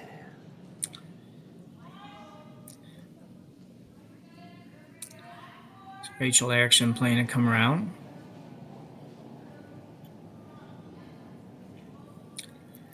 A bit of late sweeping here. Well, they got to get by the one that's just got tapped into the rings. I don't think they're going to, are they? No. Needed to be on that. That was a little casual on the brush, yeah. Oh, yeah.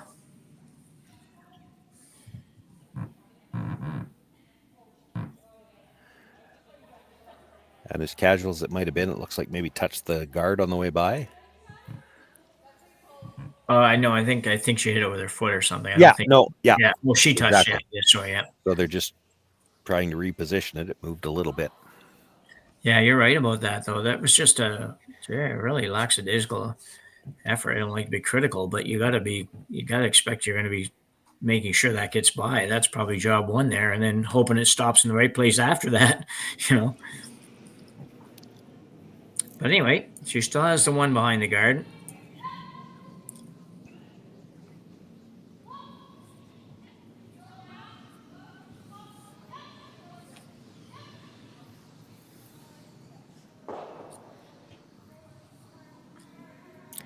Yeah, she's got the one behind the guard. It's just pretty tough to ignore 3 on the other it side is. of the house. I think it is, yeah.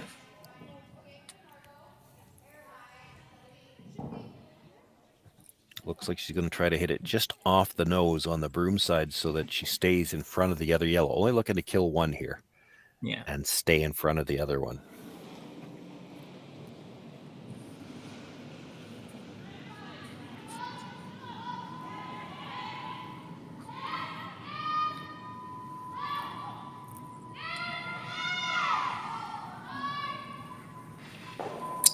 Should be pretty close to what she wanted.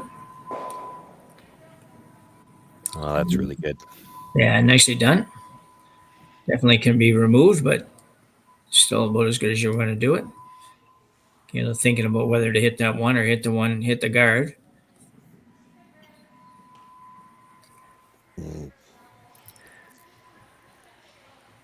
Don't love that call either.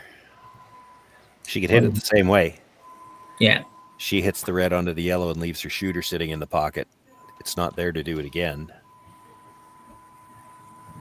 You play the roll across and you don't get the roll across and don't kill the first red one. Now 4's in play.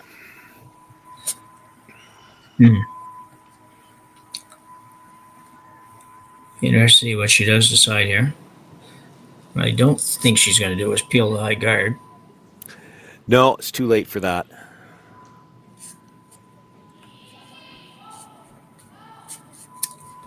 Just checking the score in the other semifinal while they're looking this over. And Corin Brown now is up 3-1 in the 5th end over Amber Holland.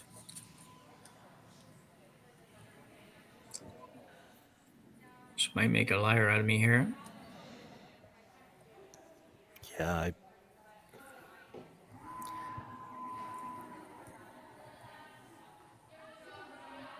don't love that call. Now, if she thinks she can get to the rock that's biting, that's a different story. She can see a sliver of it. It's not an easy shot. No, definitely not. The one thing that she's got going for her going after that shot, though, and you saw them indicate, like, you can't see very much of that stone, so you're going to hit it fairly thin. If you do make that, your shooter's coming across and should disturb one of those rocks on the other side, at least break up that freeze that's already there. Yeah, if you can get enough of it to make that happen, you don't need much of it, but you do need to get a little bit of it. The danger here is going right by everything. Even Yeah, if you feather tick the guard, your shooter's probably coming towards those 3 on the other side. Yeah.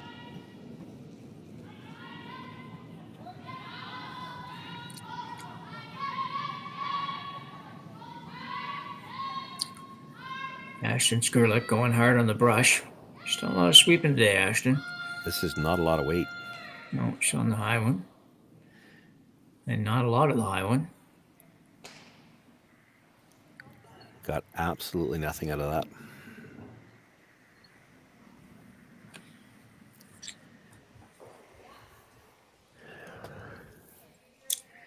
Yeah, if you could freeze that pocket, 4 is in play. Yeah, if you can make this really good, you don't really want to move anything, I don't think. I'm not a big fan of the hit. I mean, it's an easier shot than the freeze.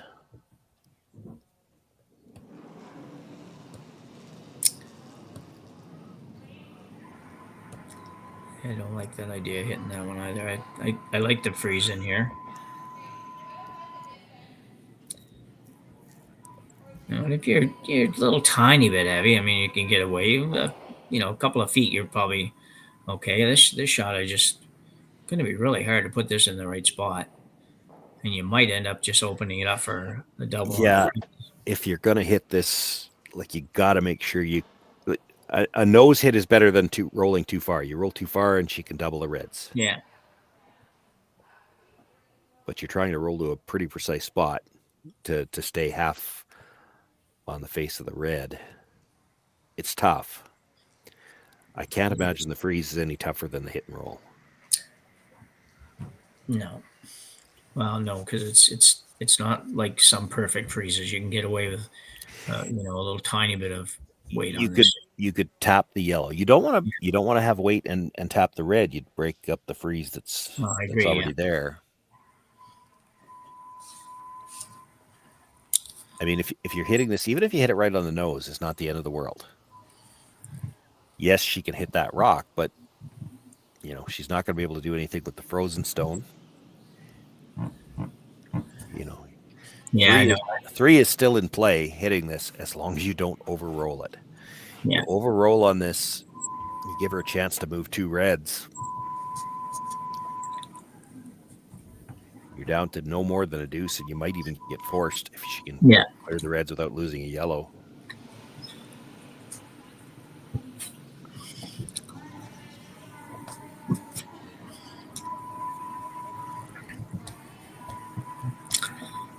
Pretty much going all the way on this.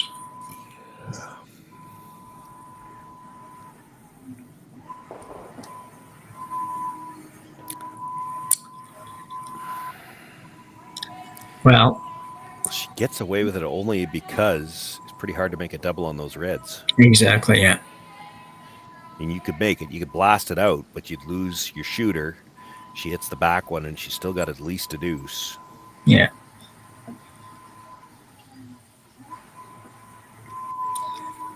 So I think they're looking for the nose hit. So, yeah, nose hit. So just kill the back one and stay frozen on the other one. And if you can do that, it shouldn't ever be worse than 2 here. Yeah, I think it's I think if there was a little bit better opportunity to blast it out, you go ahead and play that. But it's just really tough. You have to hit it with a lot of weight and pretty thin, half a rock to get it to go. And you're giving up 2 if you do that. Yeah, at least. Well, at least 2, yeah. And that's the problem with that is shooter's probably going, and you might end up be setting up a 3-hander more likely than this.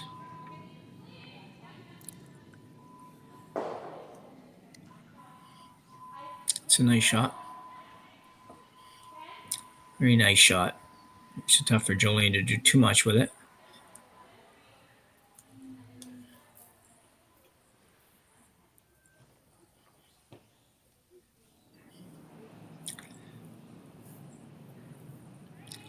Yeah, you make anything good on that one, she can always hit the top one. Yeah. What sort of desperate measures? Yeah, I wouldn't be against hitting this and rolling it half behind those top 2. Oh, I don't love that. She runs them both. Yeah, tease her a little bit into, well, yeah, but both not far enough to make the double. Just roll like basically a rock to the right, and might tease her into going after it or something like that. And with those two rocks that close together, if you roll towards it at all, there's going to be a way she can hit it to make the double because of the drag. Yeah. But if she rolls towards the corner, and the question then becomes is how far do you want to roll? Yeah. Because if she plays the hit at the top, she can't be any better than just barely full 8 foot. If you roll to say just out of the 4 foot behind the full 8 foot, just behind the 4 foot, if she comes after the shot stone, those corner guards are in her eye. Any kind of a rub, you'd have a chance for 3. Yeah. I don't think you could get, well, maybe you could. I'm just looking at where the guard is. You might be able to get to just dead buried, or at least half buried behind the tight corner guard, the rock that's actually biting the 12 foot. You might be able to sit 2 partly behind that. And the problem then is if Kayla Skrlik has to play the top one, if she just hits it, she's got to be careful not to leave a double for 3. Yeah. She won't play that. That's trying to control the roll here a little bit. Yeah, not going to be enough of a roll. No.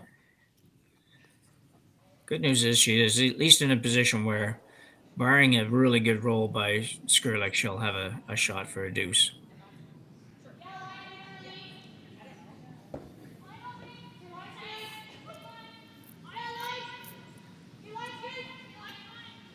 Her saving grace really is that her yellow is so frozen on the top one that there's not, even if she rolls over where you might set up some potential double, it would be very hard to get rid of that yellow rock without losing the shooter and everything. So yeah.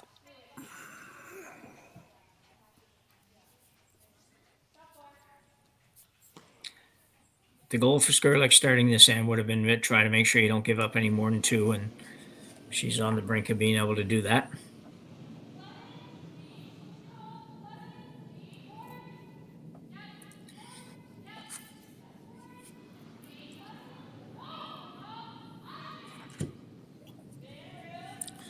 Working hard to get it over.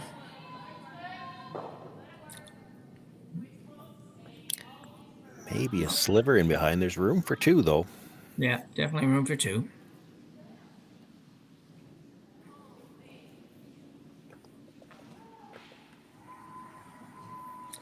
It's Jolene Campbell with a shot at a deuce here.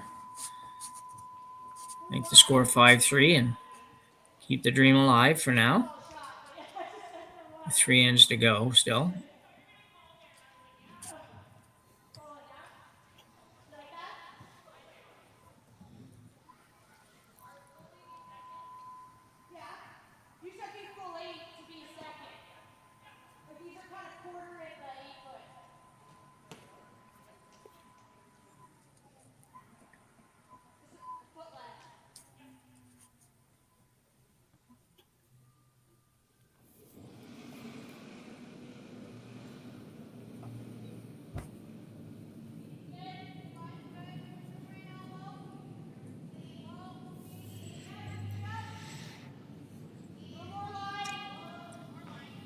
This should be pretty good if we can go by the judgment of the sweeper here.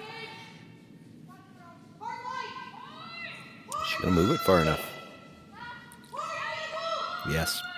Very nice shot for Jolene Campbell. Very well done. Campbell will pick up a deuce here in the 5th end and still trail, but it's getting closer. 5-3 for Skrlik after 5.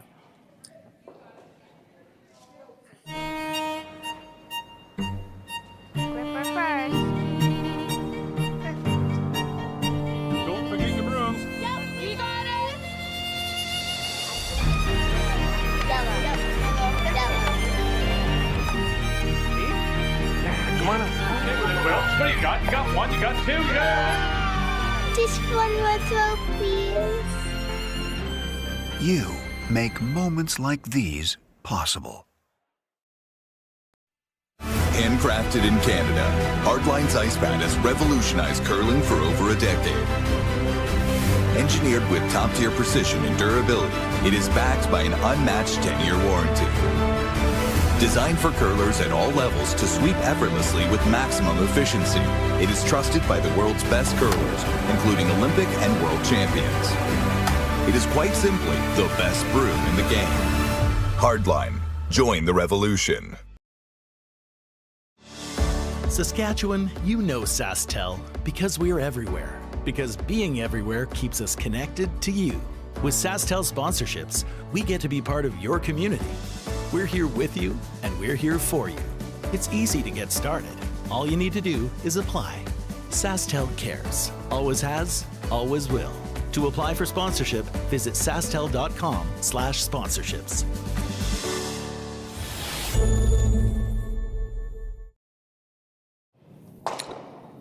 So, Shawn, a much better end there for Team Campbell.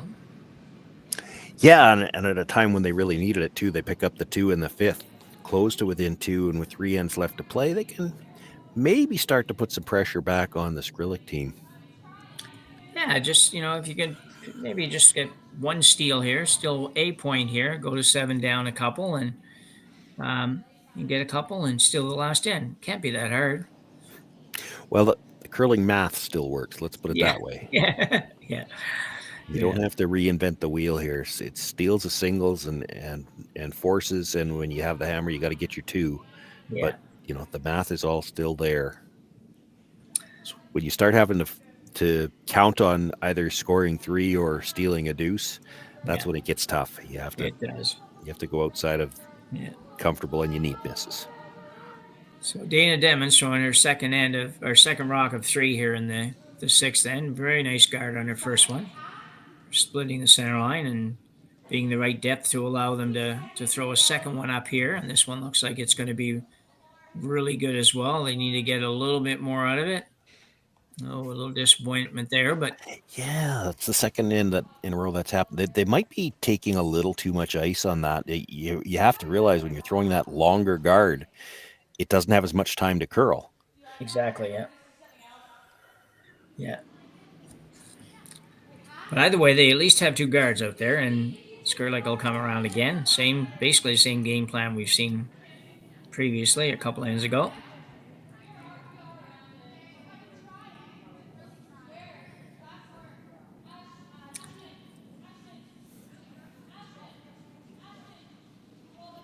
It's going to be a little deep.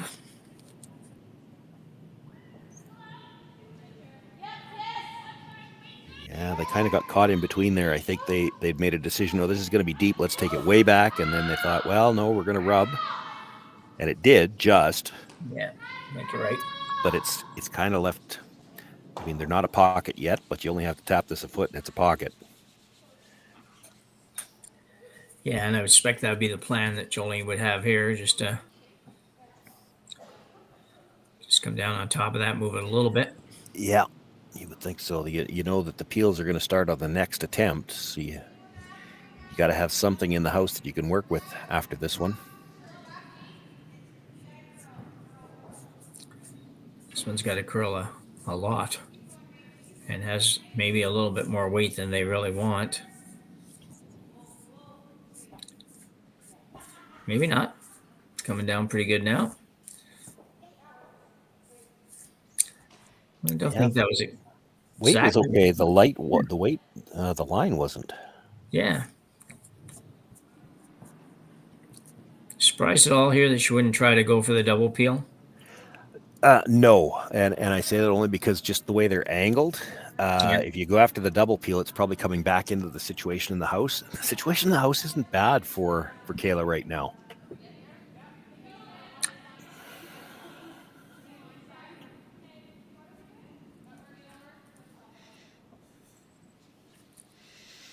You just peel a tighter guard. It's the one that's on the center line. It's the one that's more of a problem for you.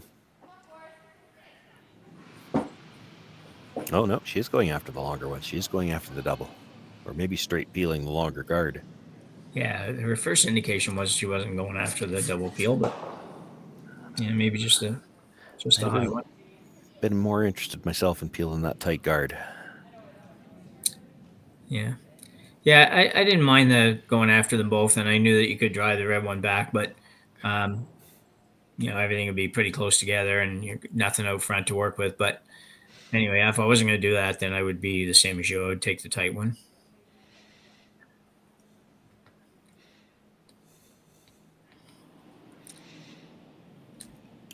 Jolene looking at, I think, freezing the pocket. She could play the same thing. Like, she could try to get across the face on that yellow and just tap it back. Leave a yellow pocket. Yeah. So Erickson.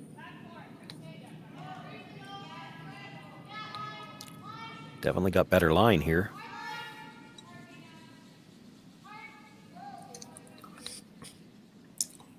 Gonna get by. Just gets by a hair.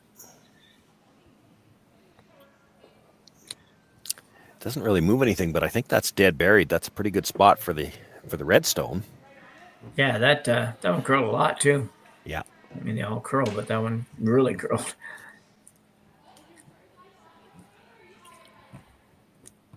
Problem for Campbell is it's hard to get either one of those red ones into count here, but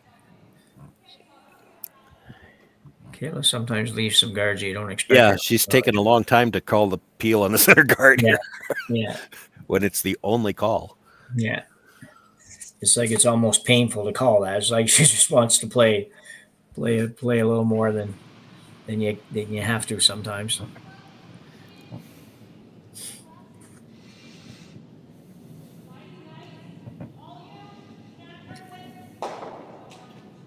So Astrid Skrlik will get rid of the one guard that was there. And Jolene's looking at the same thing I'm looking at. Not that she's necessarily going to play it right away, but if you hit the red on the nose, does that yellow drag enough to miss the red at the top of the forefoot and just double out the yellows? And I don't know. There's not a lot of room there to drag, but it will drag some. It's close. She's just going to make a tap on the rocks in the rings here. So I'm thinking she doesn't think it's there. If you thought it was there, you throw another guard here. You wouldn't change these angles if you thought it was there.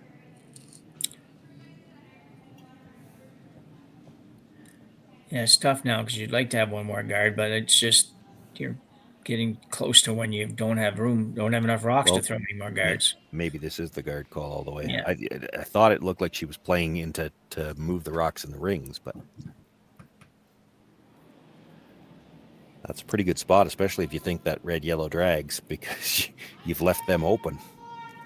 Yeah, I think if it drags fine. It looks to me like it'll make some contact with the red one, but anyway, we'll see in a minute. It's just right now for Campbell, it's hard to get shot on one shot, even if the other team didn't have any left, it would be hard to get shot rock right now. Well, if it drags by, it's there. Yeah. You're doubling the yellows, and it's going to drag some. The thing is, it's such a short distance. Yeah. It's only going to go 2 inches before it makes contact with the other rock. So, well, but I mean, that amount of stagger. If you nose hit the red, the yellow's coming almost straight back. I think it might go by. Now, what Jolene's looking at here is, again, freeze that pocket, that yellow-red pocket, and if you could ever just move that yellow just a hair when you come down to make the freeze, you could make that angle even better. Yeah.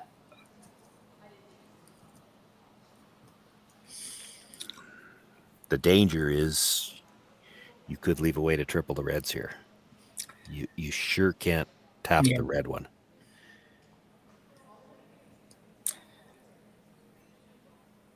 Yeah, you got two parts of this. You don't want to leave something that she can eliminate most of your rocks or all of your rocks. And secondly, you got to figure out how you're going to be able to get shot rock when you're done here, knowing that Kayla's got a couple rocks too to throw. So that's going to be tough.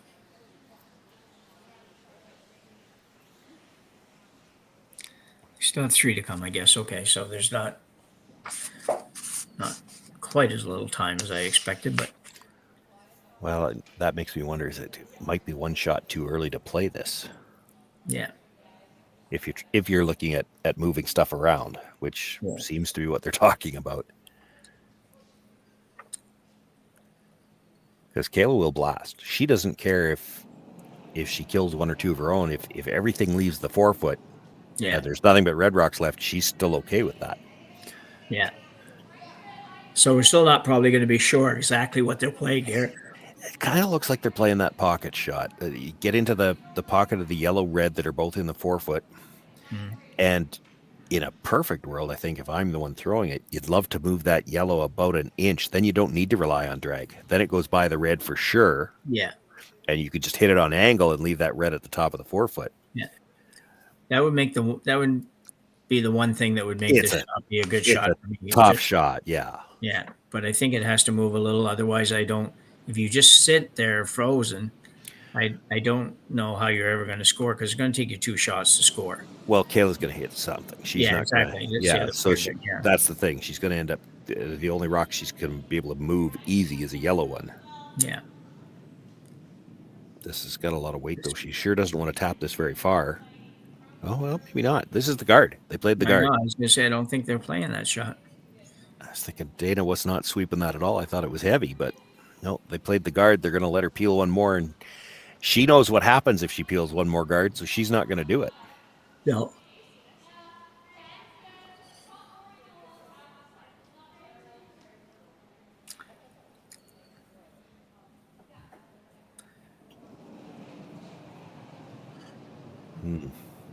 I'm not sure I like this golf, to be honest.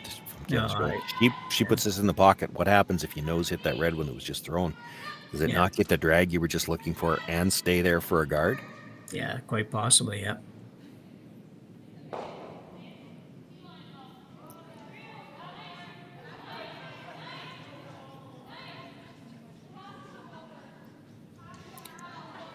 This is a long ways out.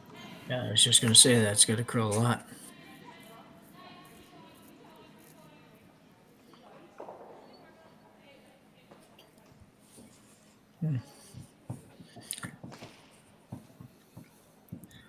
Well, I think now you can actually play the yellow on the red, on the back red, and then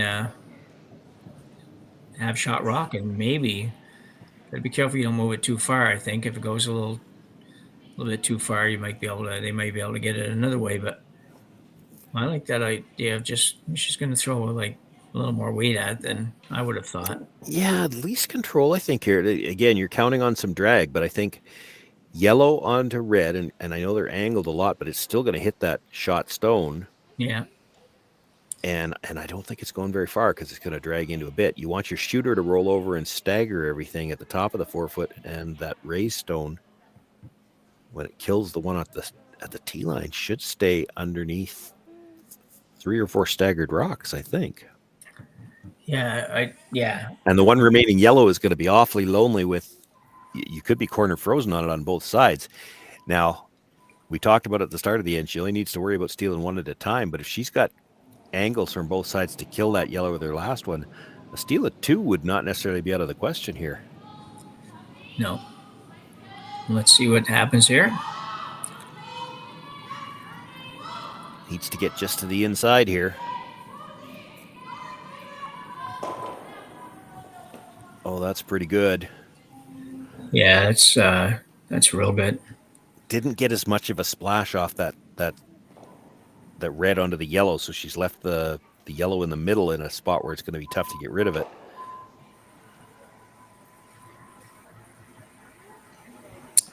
So Skrlik is going to play the run back here, try to run this red one into the red one that's on the left-hand side when we look at the long view, I guess.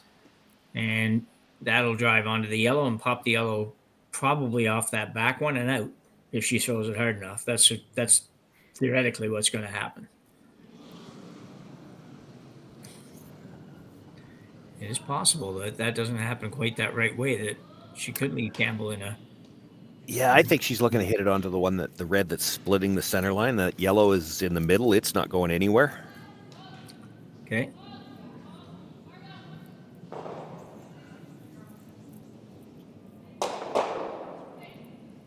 Just like that.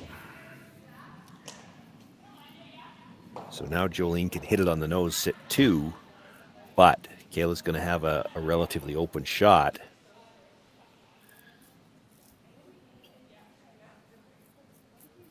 if she has to draw, she just needs to bite the forefoot. And if Jolene doesn't manage to hit this perfectly square on the nose, she might leave a fairly easy double. Yeah, and I think that Skrlik's hitting something on the next shot, no matter what she does here. So, just a matter of whether or not you want her to hit it, or if you want her. If she's dead lined up, you think she's going to give up a steal of one? Yeah, I think she will. I think she'll try to make them all and get them all out. But I don't That's think really tough. I'll be shocked if she plays. Yeah, I know it's tough, but I think I'll be shocked if she plays a draw.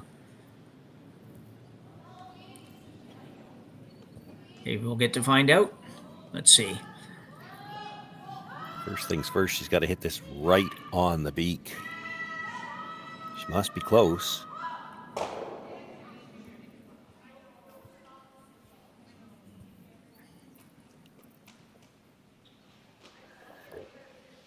Well, this looks like it's either a steal of one or a blank. Because Yeah. I don't see any way she's making this and keeping the shooter. Oh, she's not. No question.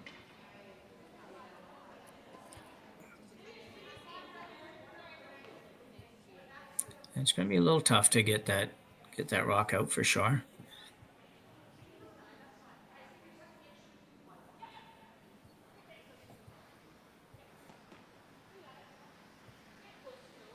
Just make sure you don't really overthrow this one and miss everything. No, she's not going to do that. Trying to hold this straight as they can. Lots of handle on it. Yeah, very nicely done. Yeah, by great Kayla shot. Skrlik. Yeah, tremendous shot. Campbell did all that she could do there, but blank end, and Skrlik will take a 2-point lead to the 7th when we come back.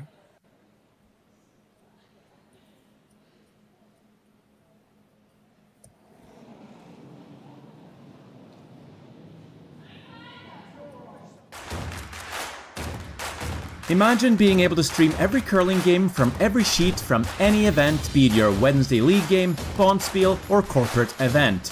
Curling Stadium offers an all-inclusive streaming solution featuring high-quality cameras, ease of use, great reliability, and minimal installation. Offering your sponsors customizable ad space on your streamed curling games and being able to sell video packages to your corporate events for increased revenue. With Curling Stadium, you can stream to any device, be it your mobile phone, tablet, or computer. Push the feed to your desired platform, be it Facebook, YouTube, or any other social media. Curling Stadium is simply the way forward. Where it's commonplace in other sports to televise every game, we want to do the same. Curling is a global sport, and it's time it gets the coverage it needs. Make your curling club the next Curling Stadium.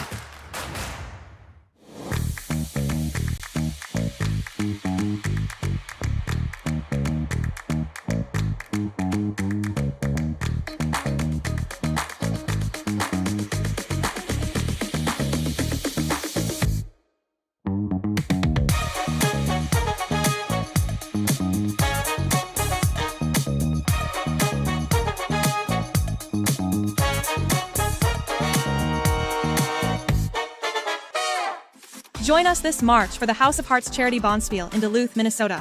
Help raise funds for Project Joy, who provides meals for hungry kids in our community. Every donation helps to ensure no child goes hungry.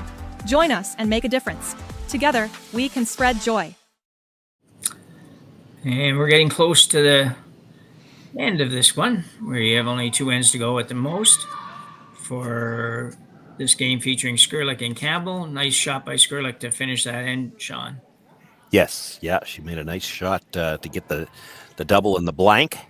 Retains the last rock here into the 7th. So I think we have the wrong score up on Yeah, she's got a much bigger lead on our scoreboard than she does on the one at the event. Yeah, that was a way better shot than we even thought it Yeah. was. Yeah, score's 5-3, just in case you're having to be turning in here and haven't seen the previous end. And 5-3 for Skrlik, and 2 ends to go. And Campbell team playing much better the last couple ends. They just might have been a little bit late getting going, but yeah, we'll see how it goes this end. Guard not touching the center line, so we get to see an attempt at the tick shot. Oh yeah, don't play that enough anymore.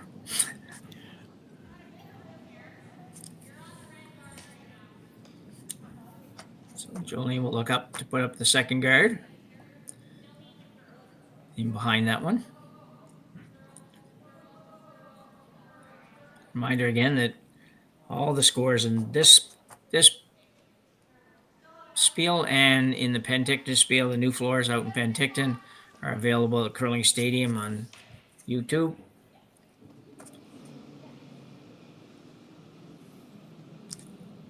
Or usually you can just follow the links right on the Curling Zone scoreboard.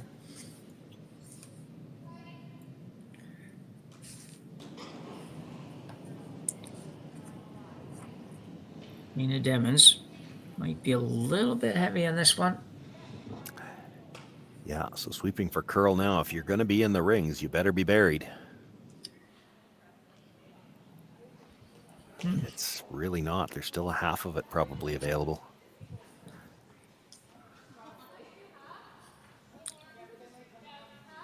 And this is also where it matters that first stone not touching the center line, because if you happen to just rub it on the way by, that's still probably legal unless you kill it. Yeah, exactly, yeah.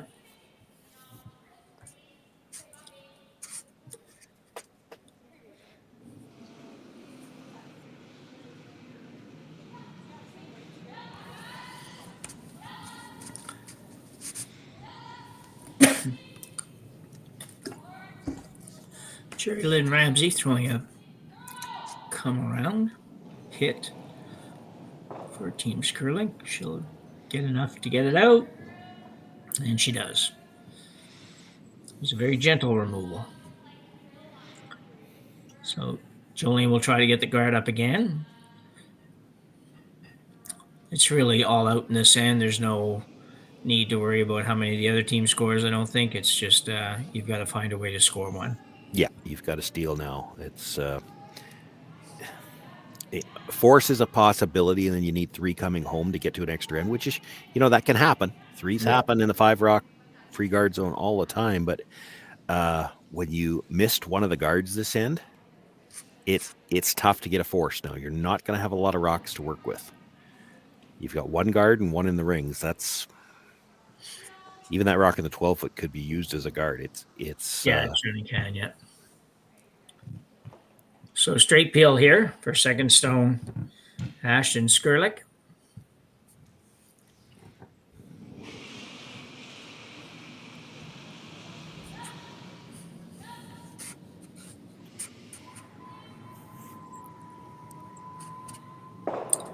Nicely done.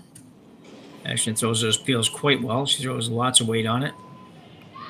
She always looks like she's throwing it a little inside out to me, but it's worked every time in this game, so we don't always have the best view of that too. So yeah, and there's a lot of the players nowadays with knowing that they're playing with aggressive rocks most of the time that will actually practice that little in-out motion, if that's what you want to call it, that it'll straighten those rocks out. They're not going to curl. It's just enough of a backwards motion to just hold it right on that line. And they seem to be able to do it without actually setting it back. It's just enough of a motion to hold it straight. Yeah, exactly, yeah. So the guard they'll attempt to put the guard back up. Rachel Hirkin's first shot. Looks like it's going to be a pretty good one.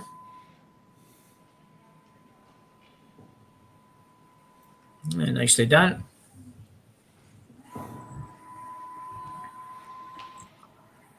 He'll ask for the same shot. Yeah, they're in line. It's just the 1 peel here.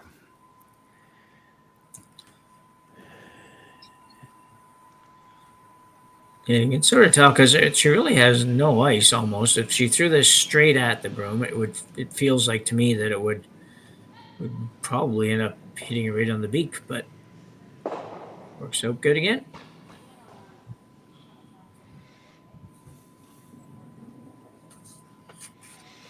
Solid player, solid second stone. That'll show you for years and years and years. That's what you wanted in a second stone, almost exclusively, somebody that could throw hits. Now everybody kind of needs to be able to throw everything, but it's still important for second stone in particular to be able to throw the high hard one. The thing that I've seen that has changed a lot, and we didn't see it illustrated on those last 2 because, of course, she's peeling center guards, but once upon a time, when we were playing peels with the seconds in particular, it was usually outside in. A lot of teams played the outside in to play the peels. Yeah. And now they've had to become really good at peeling from the inside out, because in a lot of cases you've got a rock sitting on the top of the forefoot and you can't peel that direction. Yeah. So they've had to become much more skilled at playing the inside out shot. Yeah. Not a good result for the last shot, yeah. Just it's a guard, but it's a lot tighter. Yeah. That's what we call a tight guard. That is a tight guard, yeah. It's going to be called a no guard, I think, in a minute. Oh, you might not get them both. And she did. Good shot there from Margot Fleming. And nothing left for Jolene to work with. Going to have to throw up a guard here. And just really hope that somewhere along the way that Skrlik, actually, if she doesn't nose one, she at least leaves something out there that you can come around, even if it's out in the 8-foot somewhere. It would be better than nothing. So.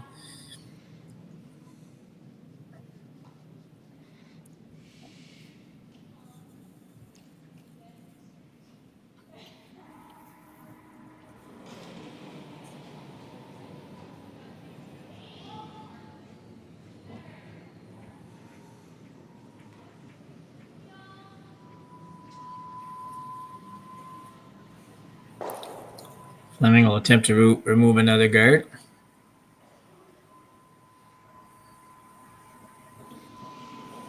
And then Campbell will throw one more. I'd be tempted to throw a corner guard with Jolene's first. Because really, what have you got to lose? You throw the center guard, the chances she's going to miss it aren't very good. No. I don't think she'll come around the corner guard anyway, but that's your best chance right now if you're Jolene Campbell. You throw a corner guard and maybe Kayla Skrlik thinks, oh, well, it's a corner guard, let's draw. And she gives you a chance to at least force her. Yeah, I think it's important. I think that over the last little bit of time, people have got away from saying, well, we're going to keep throwing back in that exact same spot. They're going to peel it exactly the same way, and just chose to move things around. And whether that be a corner guard or at least, if nothing else, Shawn, like a guard that's maybe on the edge of the 4-foot line or something, somewhere where they just haven't always been, and they have to think a little bit more about how they go at it. Yeah, I think your chances of stealing at this point in time in this end are very bad. And a blank really hurts Jolene Campbell. Even with a force, she's in a better spot. You throw the corner guard here, and if you could ever talk Kayla Skrlik into coming around it, then maybe you corner freeze to it and you get the force. Yeah. She's likely not doing that. No. But I also think you got a better chance of a half shot on a peel on a corner guard than you do on a peel in this spot. You just don't see this shot missed very often. No. No, and like I say, especially when they've thrown it now 4 times or something in a row. Yeah.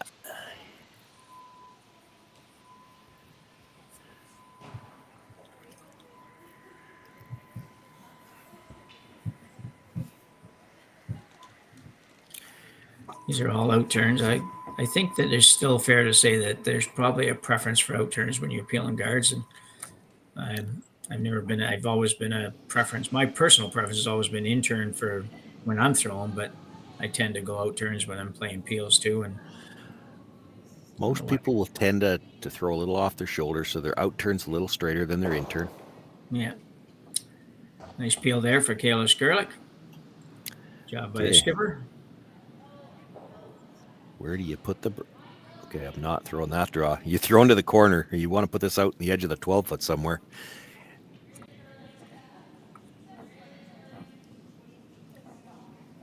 I hope this is an out turn with that broom. Yeah, I don't know. I'm not thinking that, but...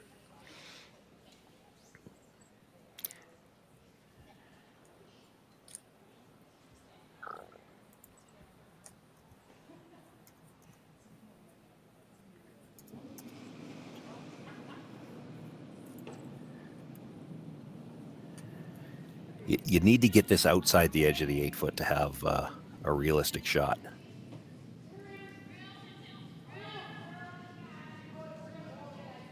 It is the out turn. Yeah. You want to get this as wide as possible. The stats show that even at the top level, once you have to put the broom outside the edge of the 8-foot, The shooting percentages come down a little bit. You don't expect her to miss this. You're actually hoping she'd nose hit it. Yeah. You'd like to have gotten that out another foot. This is not quite far enough out to make this as difficult as you would have liked. Yeah. You put it on the side. I mean, this is the side that forces her if she wants to play the outside in, which is the way a lot of people play it. She's got to play the in turn after, as you pointed out, Jim, they've played the out turn the whole end. So that's obviously their preference. But, also got a preference for that outside in. So she's going to play the in turn here.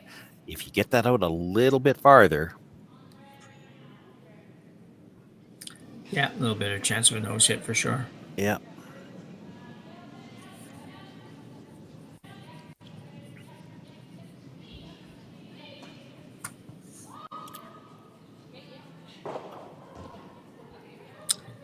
Well, no problem there for Skrlik, and she will retain hammer going the 8th end after a blank, and she will also retain a 5-3 lead as we go to the last end, or possible last end of our semifinal match between Jolene Campbell and Skrlik, and we'll be back after the break.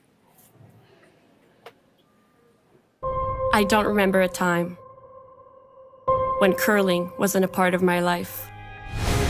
When I wasn't putting in the sweat and hard work to be the best that I can be. Clocking in the time, the effort to practice day in, day out.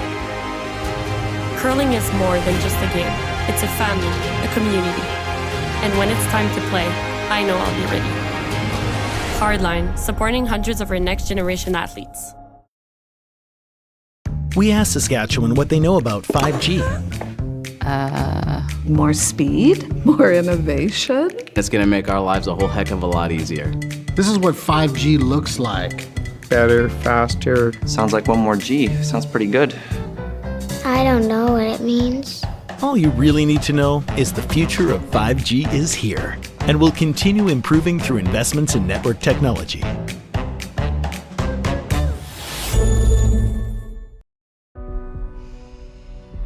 This is it. It all comes down to this rock. The hours in the gym, the weeks away from my family. This is what I've been training for. And all those voices trying to tear me down, I'm here to silence them. We've given everything we have for a chance to get everything we want. Well, here we go to end number 8 of the semifinal match. In Campbell and Skrlik, and Skrlik retains hammer and a 5-3 lead going to the sand. And what does Campbell do here? Same strategy, basically, Shawn? Yeah, she needs the double guards, and with 2 guards, you've got a chance. It's not easy to steal 2. It's never easy to steal 2. Now, we missed the first couple of shots here. I can't tell that first stone if it's touching the center line or not. So that last attempt, it was a quiet attempt. See, that kind of looks like it's biting the center line. So I don't think that was a tick attempt. Yeah. I think they were just kind of practicing the tick attempt on the hopes that they get to play it on the second one. You definitely didn't want that in the rings. It's interesting you say that. Like I think I've seen more instances, and then I have no facts behind this. They're just kind of thinking about looking at scoreboards, where sometimes the steal of 2 to win a game happens more often than the steal of 2 to tie a game. And I think that just happens because for that 1-point lead, it's a totally different strategy for the team that's defending. So, but it's not that uncommon to see, not super uncommon to see somebody steal 2 in the last game. But I don't see somebody stealing 2 to tie very often. No, it's tough to steal 2 to tie because it's a whole different story to steal 2 in, say, the third end than it is in the 8th end, because the strategy that the team with Last Rock is going to play. They're 2 up, they're hitting as soon as they can, and they're hitting anything in sight. Yeah. Even that they don't mind. I mean, it didn't kill the red stone, but it's out in the open. This is the 5th stone here, so they could peel the guard on the next one. They'll peel it towards that red if that's the best shot they've got. Campbell called for the draw right in here, which is a bit surprising. I would have thought maybe another guard somewhere, or whether line up with the other one would be. would be good because, like you say, they're going to peel it the next Well, shot. yeah, I know. And they're going to peel it towards the stone in the rings anyway, so they're not going to play the double peel. But that's the problem. If they make it and you just throw the guard here, game's over. Like, you're never scoring two. You come in, even if they eventually make that other shot, you can make them throw their last one. Right now, I think your best bet to try to steal two is to sit three. I don't see them being able to sit two buried. Yeah. No, I agree with that. So you're hoping she misses this one. You're going to guard for your life for the rest of the end, or most of the rest of the end. And at some point in time, probably Jolene's first one, you're going to have to sit three and hope she misses the double. Yeah. At the very least, rolls out.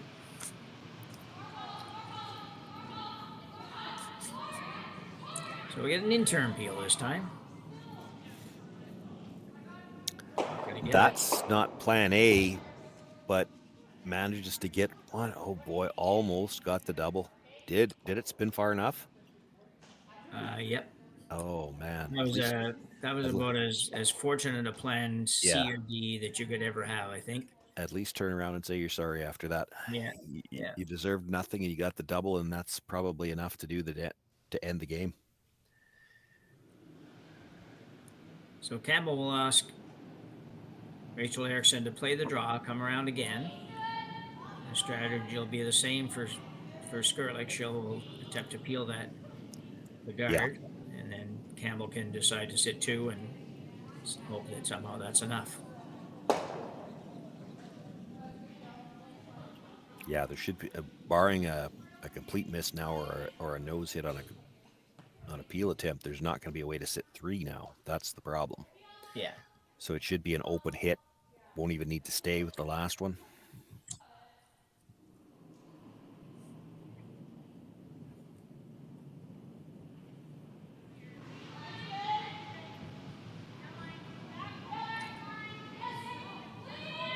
Ashton Skrlik on the intern peel again.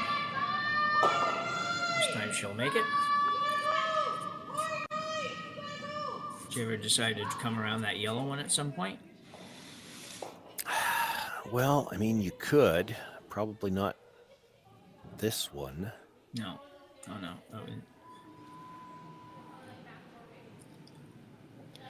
Problem is, it's hard to get two around the yellow and have the both sit shot and second shot. Yeah, I agree with that. I just don't know. I don't know where else to go, I guess, is what I'm thinking. Unless you maybe you end up getting some kind of a nose hit here, but it doesn't look like that's likely. Its team has been Skrlik has been very sharp on these peels, with the exception of being that last one. It's a good shot.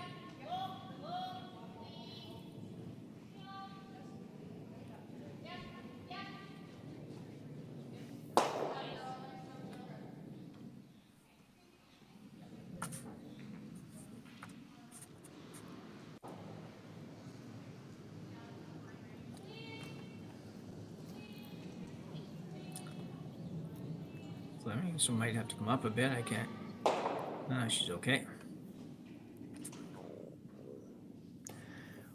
Well, if you're going to come around the yellow, you probably have to do it here. Yeah. Because I don't. Yeah, they're not playing it. They're playing to the center again. Because I don't see how you're getting shot and second around the corner. So you'd probably have to come around it twice and then hope for a double to sit three. Yeah.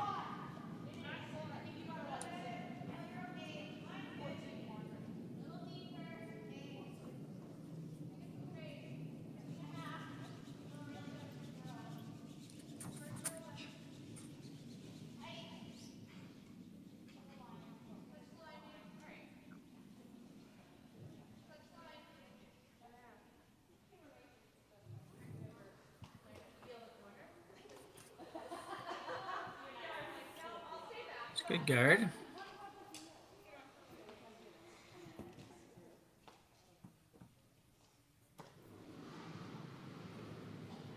Yeah, one of the tough things about a situation like this when you're the team that's trying to steal is you go to throw that guard, it takes about 25 seconds to get it into place, and by the time you got your gripper on, it's already sitting in the back corner.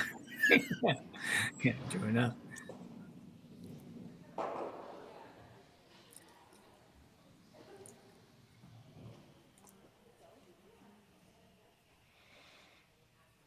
I don't know where she's going on this one, but she's going to look to come around the yellow one now, but you absolutely have to be second shot here. And then after Kayla hits the one in the middle, you'll have to try to hit and roll in behind the cover again to sit 2.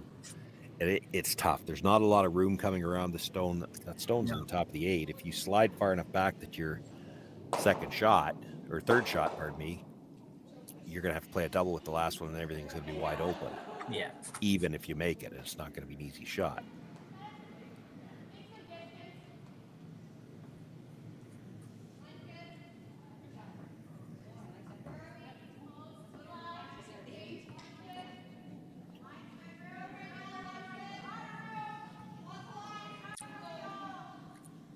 This one's certainly taking a long time getting anywhere over there. They'll move big to the corner at the end, but she does need to come tight to that rock because she's got to be second shot here. Very nice shot. I'm not sure why they stopped sweeping. Like, that could go right to full back 8. It's still half to 2/3 open. Well, yeah, and you're right. And also the double is that much more in play now. Yeah, that she doesn't need the double. She knows hits it. Jolene's going to have to hit and roll behind, and when she hits and rolls behind, there's 2/3 of that rock open still, or the short run. Like, they really needed to bring that to the back 8.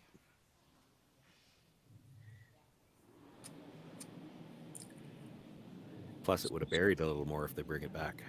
Yeah.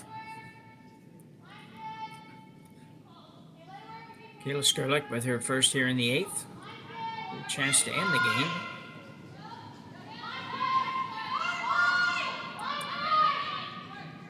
Sister Ashen hammering this one pretty hard. And she will get rid of both of them. Great shot by Kayla. And that will put a stamp on this one. So, better game in the second half, Shawn. Yeah, it was. The Campbell team found their weight a little bit better, got some lines set up a few times and had their chances, but yeah, the Skrlik team just too strong. So just before we sign off here, we will tell you that in the other game, actually just a big change in the game there. Amber Holland is leading that game now 7-5 in the 8th end, and we will be back in a couple hours with the final. Not that far away. No, final is scheduled for half an hour from now, if everything stays on schedule. Yep. Oh, okay. Well, we might be back sooner than that then, and we will encourage you to drop into the website, into the curling stadium, and check out the event in Penticton as well. For Shawn, Joyce, I'm Jim Nix, and we'll be back with you shortly. Handcrafted in Canada, Hardlines Ice Pad has revolutionized curling for over a decade. Engineered with top-tier precision and durability, it is backed by an unmatched 10-year warranty. Designed for curlers at all levels to sweep effortlessly with maximum efficiency, it is trusted by the world's best curlers, including Olympic and world champions. It is quite simply the best broom in the game. Hardline. Join the revolution.